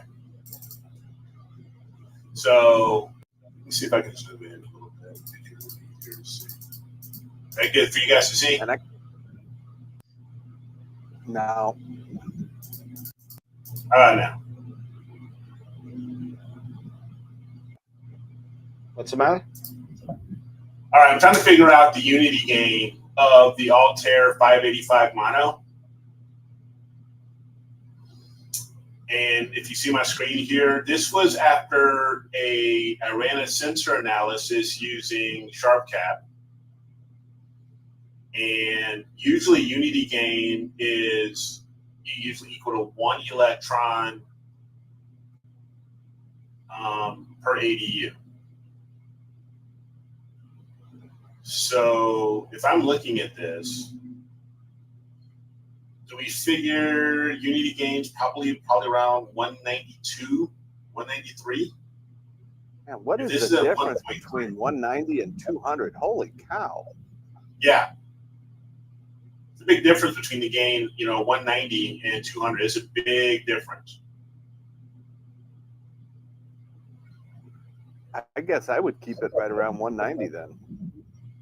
Yeah, that's what I'm thinking. Maybe around 190, 192, something like that. Because even at full well depth, because this is a 12-bit camera. The 585 is, I believe, is a 12-bit camera. Yeah. So at 100, you're at almost 2.5 electrons per ADU. At 190, you're almost at 1. So I'm thinking, that 191, 192 range, you're probably at unit gain. But yeah, that's a big jump between 190 to 200. How much that drops off? Yeah, it's saying. I mean, even look at your well depth. Even look at your well depth. Your well depth goes from 21 over just a little over 21,000 electrons down to just over 4,200 electrons. Yeah, there's got to be there's a serious drop off. There's a big. They're saying 198. 198, really?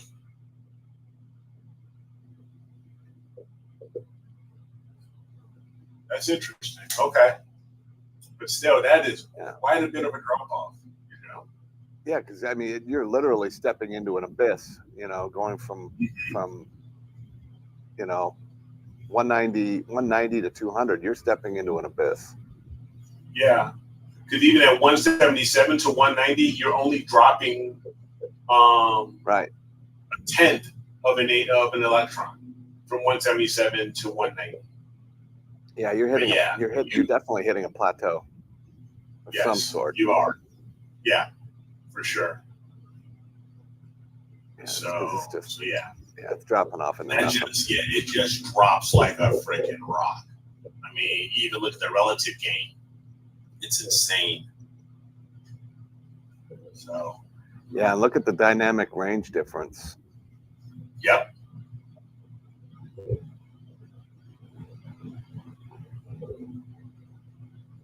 I mean, it's a big drop. It's a big difference when you go up that high. Even when you're going, even going that little bit, it's just crazy. So, yeah. I was just curious. I know Corn and I chatted a little bit about it. He was going to look at he was going to speak with the team at Altair. But yeah, I figured I'd just share this with you. So it's still, sensor analysis is still a very useful tool.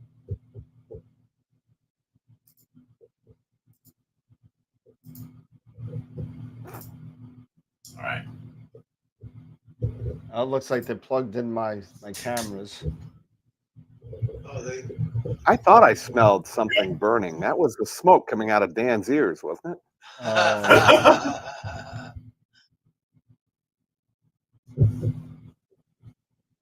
Could have been. I mean, it drives me crazy having to walk from my bedroom to my back patio to fix something. I can't imagine being 1,600 miles away from my scope. My God, it would drive me. No, it's not bad. And when it works, it works. But I mean, when it's and they're really fast. You take me off. Hi, everybody. I'm all big. But it's just they're all big. Is that what it is? I'm pretty. I'm just pretty. I just love my shirt. It's all good. Get me out of. You heard of P Diddy? This is E Diddy. Mm-hmm. You know how it is. There ain't gonna be no E Diddy party over here. Sorry. No. What? No baby oil? Yeah.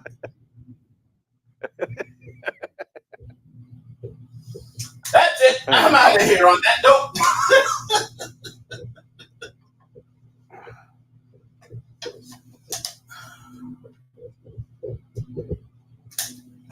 Oh. But did they charge you another $50 to plug those cameras back in? John's asking. No, I certainly hope not. because that was the only thing that worked last night was the cameras.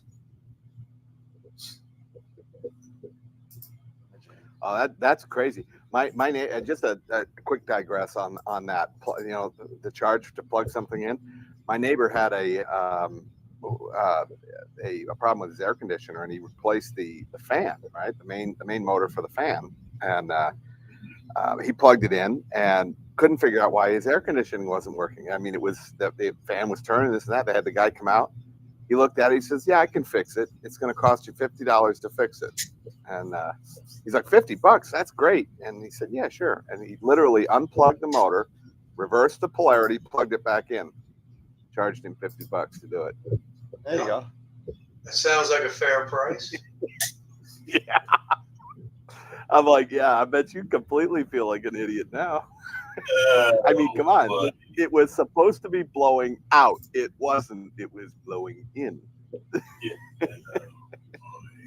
Sounds like a perfectly fair price. Yep.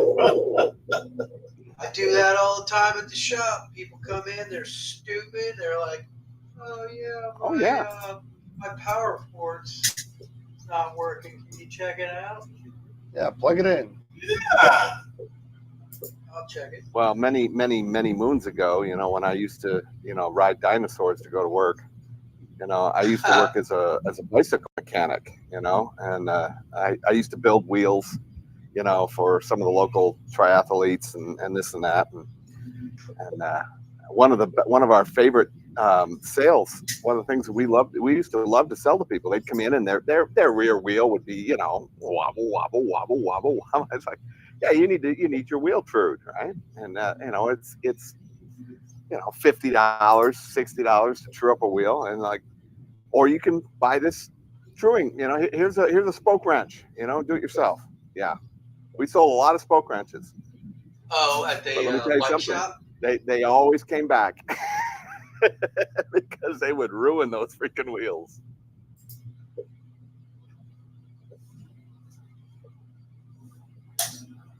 At any rate, Everything's hooked up. Yay. Good. Oh, you're back online?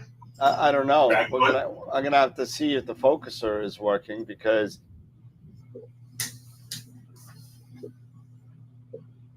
we'll have to see.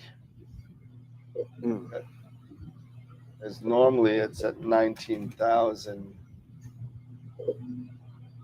I'm gonna put it at 19,000. See what happens. I'm hoping it's all the way racked in, because if it's not, we're gonna have a bigger problem because it's not gonna get focused. does the focuser have a manual release for it, like a clutch? Not the Sesto, no.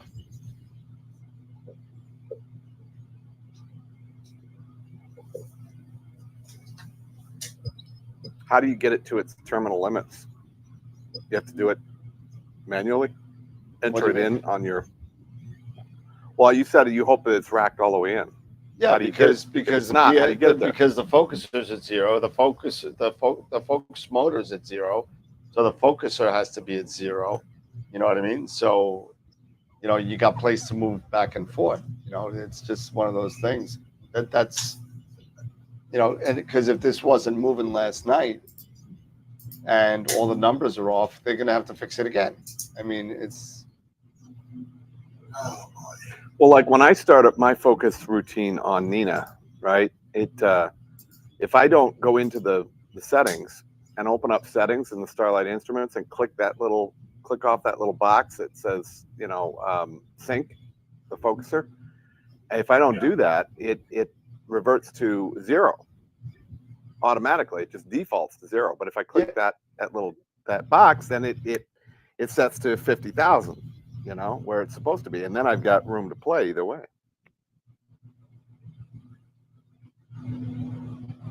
Just waiting to see.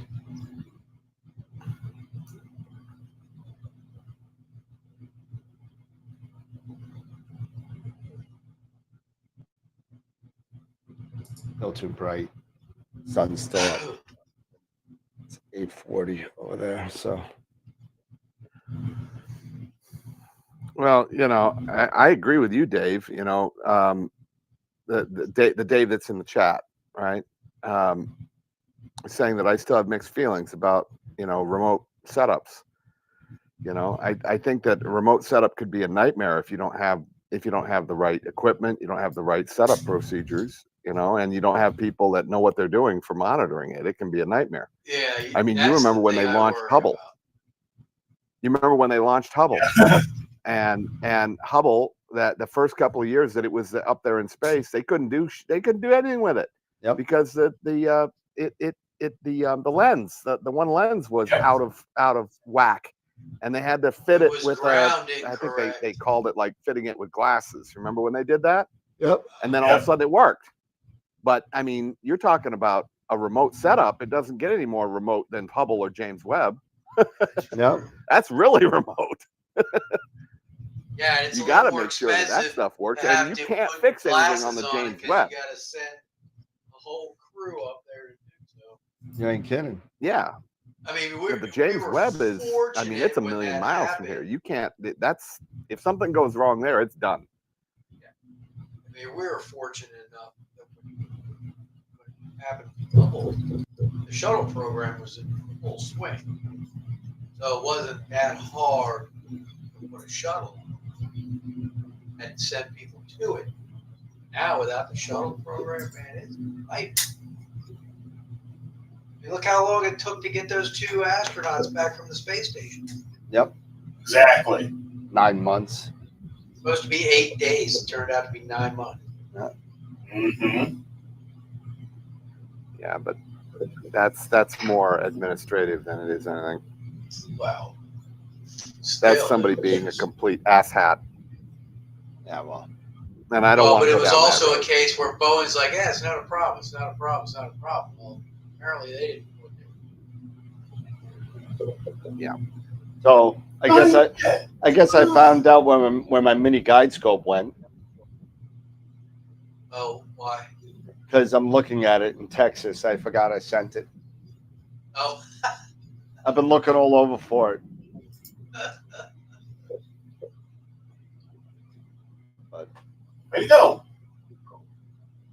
It's sitting right on my carbon star. I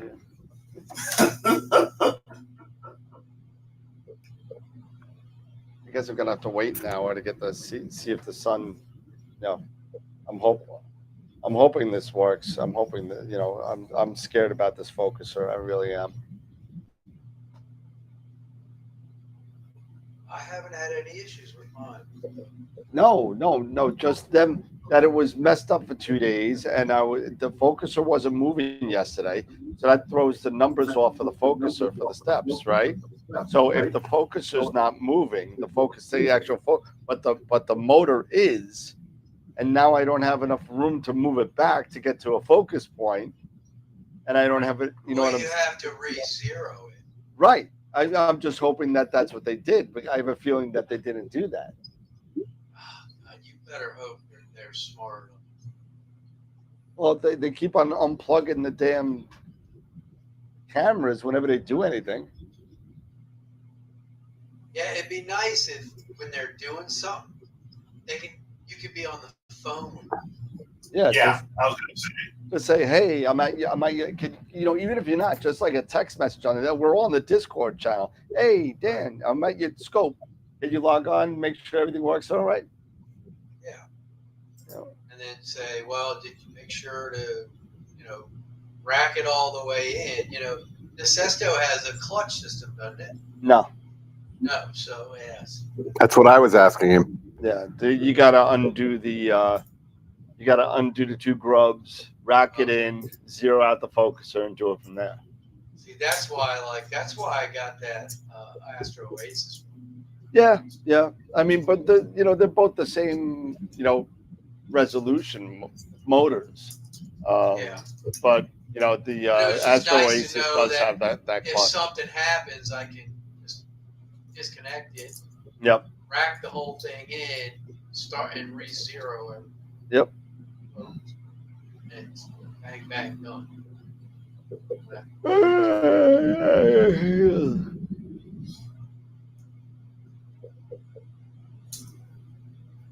I just put together my M63 data I took with Carbon Star. Came out only a night's worth of data, so it's not better.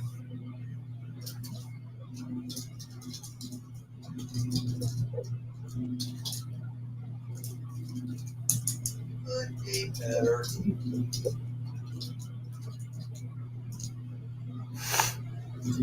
I'll share it. Share my screen. I see the moon. You see that? Yeah. Well, give me a second. Yeah. Was that sunflower? Sunflower, yeah, 63. Yeah. Oh. Can you zoom in on it a little bit? Yeah. Looks nice. So only one night's worth. So probably about 2 hours each channel, LRGB. All right. How much Not luminance? too bad. 2 hours. About the same, about 2 hours.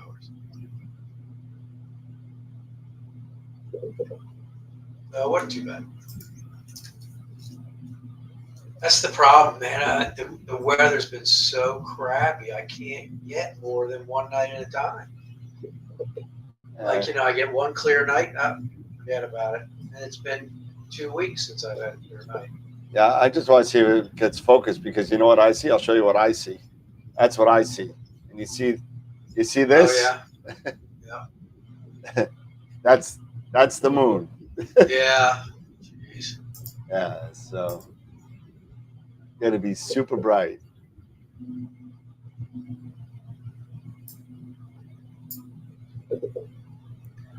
Yeah, well, Eric and I have got probably 4 or 5 days of clouds, so we'll be lucky to even see the moon. Yeah. It's Yeah. I can't do things. Not doing a doggone thing. Yeah, I hear Yeah, you. for me, it's just patchy. And I think, what was it, Friday night?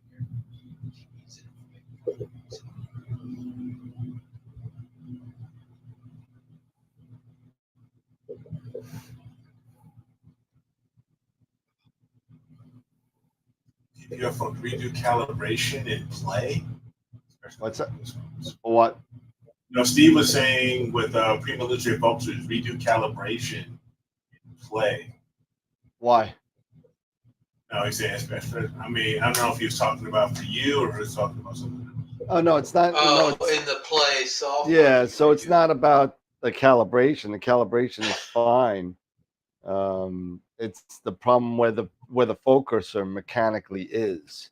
Yeah, you have to Gotcha. bottom out the focuser. And Yeah, so if the focuser set it to 0. Yeah, if the focuser So that- didn't move, and if it's in the middle of the image train and the Sesto Senso says 0, and then they just crank down the grub screws so it now moves, then it's not going to help, because I'm not going to be able to go under 0. You're not going to be able to go under 0. Yeah.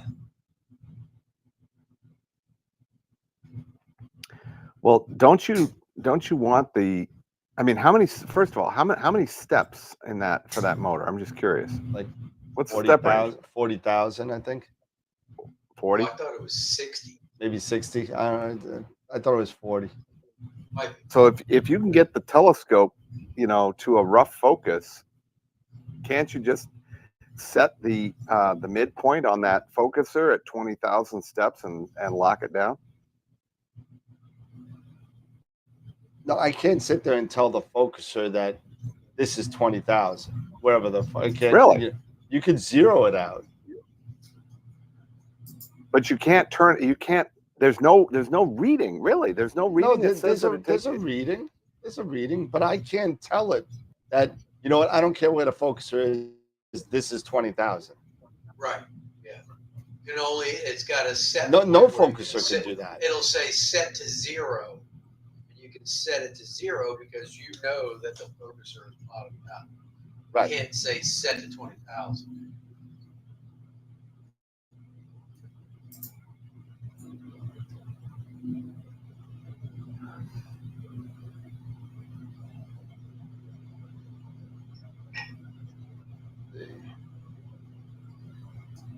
Okay, so the focuser. All right, so your focuser is manually set back to 0. Do you need it? I don't know. That's the whole thing. Gotcha. I don't know where it is because I was messing with it last night, and I said, you know what? I'm just gonna rack the Sesto Senso to 0, and be done with it. And I told him that. So I don't know where the focuser mechanically is. If it's if it's the wrong side of focus and I got to go to -10, I can't do that. You can't do that, right? You know, right? Because it's at its limit. It would be at its limit, yeah. Yeah. Sometimes it would be good if you can get on the phone with people and have a brief conversation and stuff like that. It would be nice. Or it would be helpful. Or if you had your camera pointed directly at the focus tube, where you. Well, no, unfortunately, my peer cam is on the wrong side of the telescope. It's on. It's not on the focuser side. It's on the other side. And yeah, so you can't see how far out or in it is.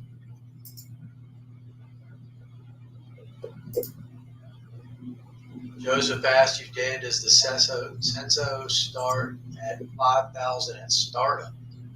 No, it starts at start zero. where It starts at 0. Right, but I mean, And you can't adjust where that. it was when you turned it off, it's going to come back on where you left. Yes, it does. And but remember, at the end of the night, I racked it in at 0. You racked it all the way back in. Because I wanted to make sure that everything was set. Because normally the focus point at Starfront for me was about 19,000 steps. So we'll see what happens.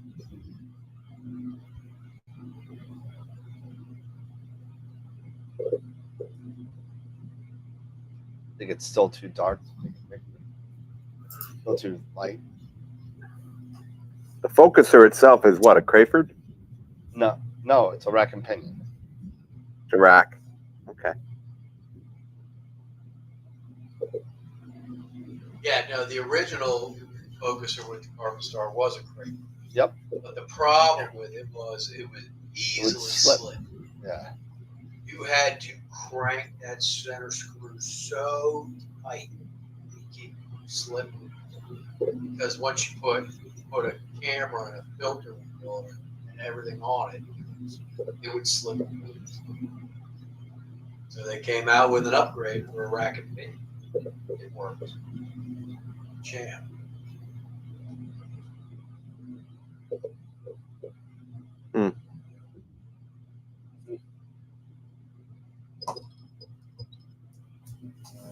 Let's see. Have a good one, Wilfredo. Yeah, we're just BSing here, so. Yeah. Don't forget to give this show. Don't forget before you leave. Give a thumbs up to the show. It really helps out. As well as don't forget to vote for Image of the Week for this Friday. We're going to announce that. So I'm going to go take a look at them now. Let's see what we got. Boy, that balloon, that onion is amazing. Yeah.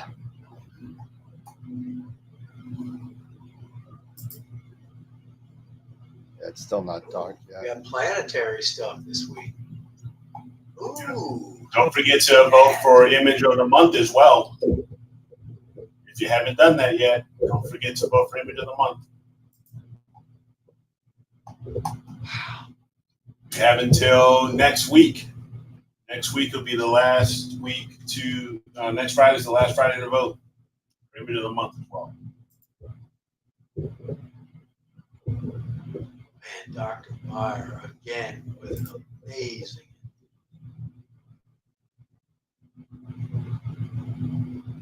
What if he got that? Norm says, I go to enter in a photo, but when I see Greg's in there, I quietly back away. Yeah, right.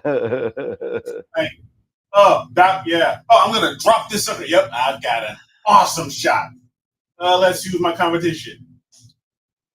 I don't know. There's some good ones. Mitch's. Oh, Mitchell. yeah, I'm out of here. Saturn's pretty awesome. Yeah. The home-built Newtonian. Yeah. Random thought. You not go to the moon, do a very short exposure, and get a rough focus. Steve would ask.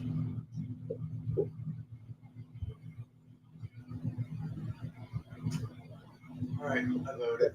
Hey, Tom, have a good one. See if you get that scope out of there. Get the scope out. Have some fun.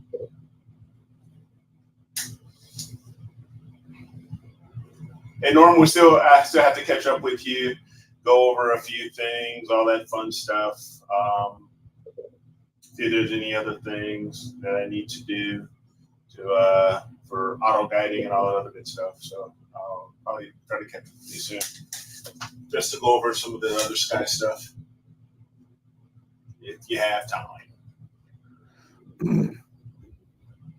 It's also important for anybody that's in the chat that is new, you know, or maybe you're feeling a little intimidated by you know, the some of the chat, some of the senior astrophotographers that are in there. They're talking, you know, all big stuff and such. I would encourage you to ask your questions. Make sure that, you know, you're if you need help, that you're raising your hand, because that's what we're all about here.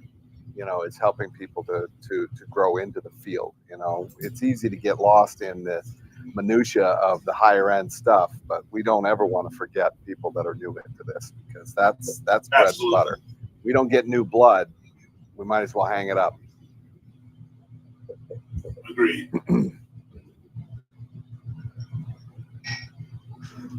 Well, that was kind of refreshing when we were at Neath. There was a couple of young kids. Yeah. The booth, buying equipment. Parents. Yeah, that was pretty cool. Saying, I need this or I want that. It's like, yeah. This is really interesting. And they were smart kids.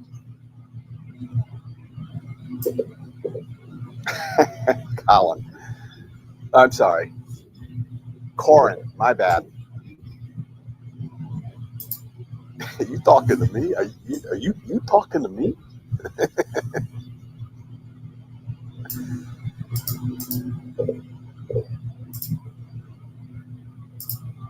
Yeah, my son is the seniors, juniors and seniors in school. He's got some friends, and they come over and they've never seen anything like the rig that I have in the backyard, and they're like, "Oh, that thing is so cool! Oh my god!" Yeah. So kids are definitely. When I show people pictures of the stuff that I use, they're like, "Oh my god!" Yeah. Yeah.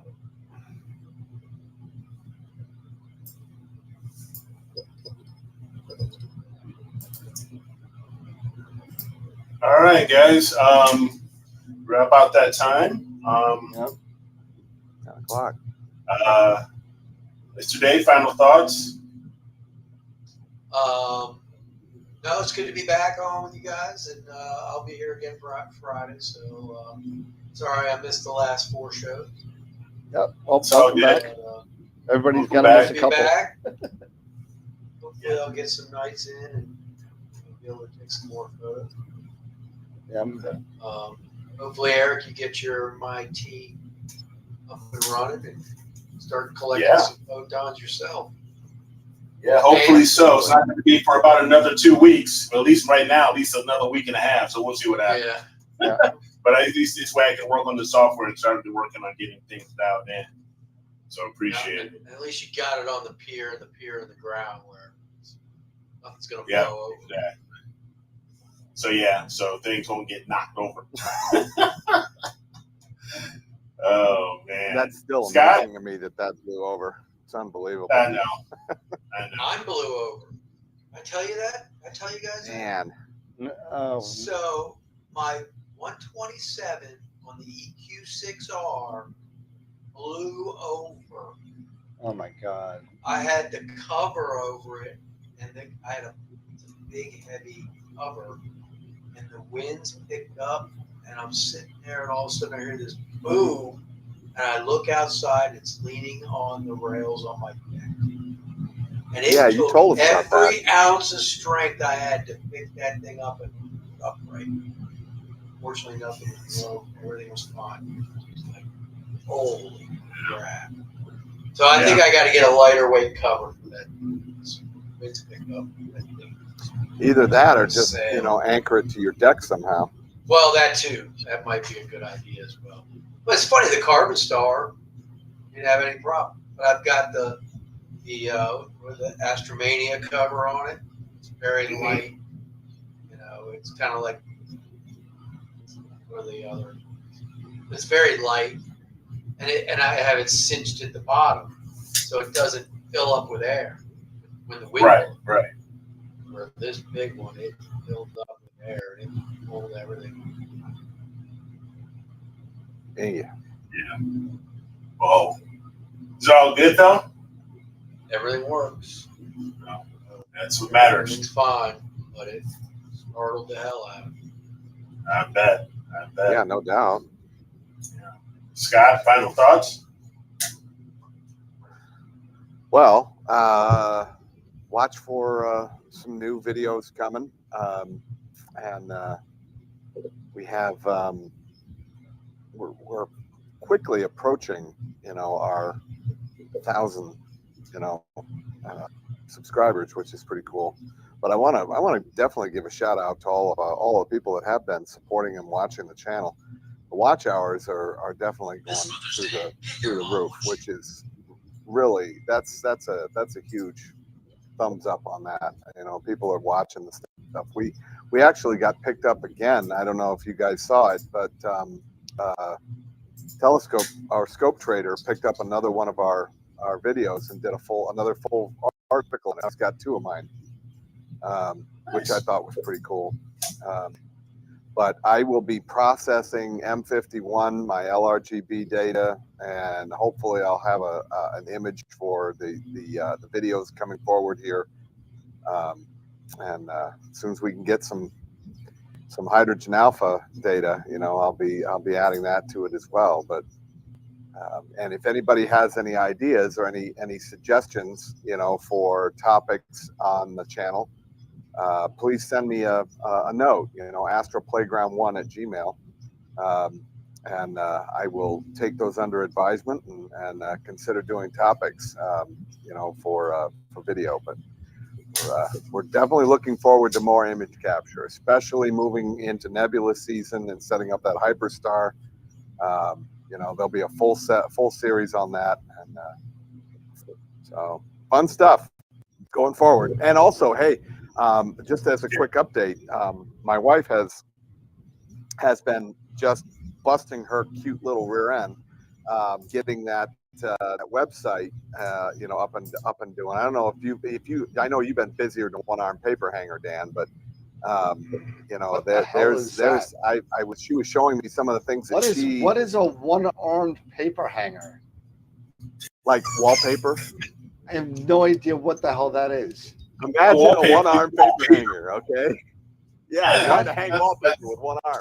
You're busy. That's busy. I've been so concentrating. I'm actually in focus. I got in focus, so. Oh, nice. Good. All right. But she has been working really diligently. But I had to stop because I had no idea what the hell you were talking about. Oh, you mean the website? No, the paper. No, hanger. one-arm paper hanger. That one hung you up, did it? I was like, yeah. What for you? Because a paper hanger doesn't sound very busy. One-legged man in a butt kicking contest. How about that? Spend a lot of time laying down, I think. Oh man.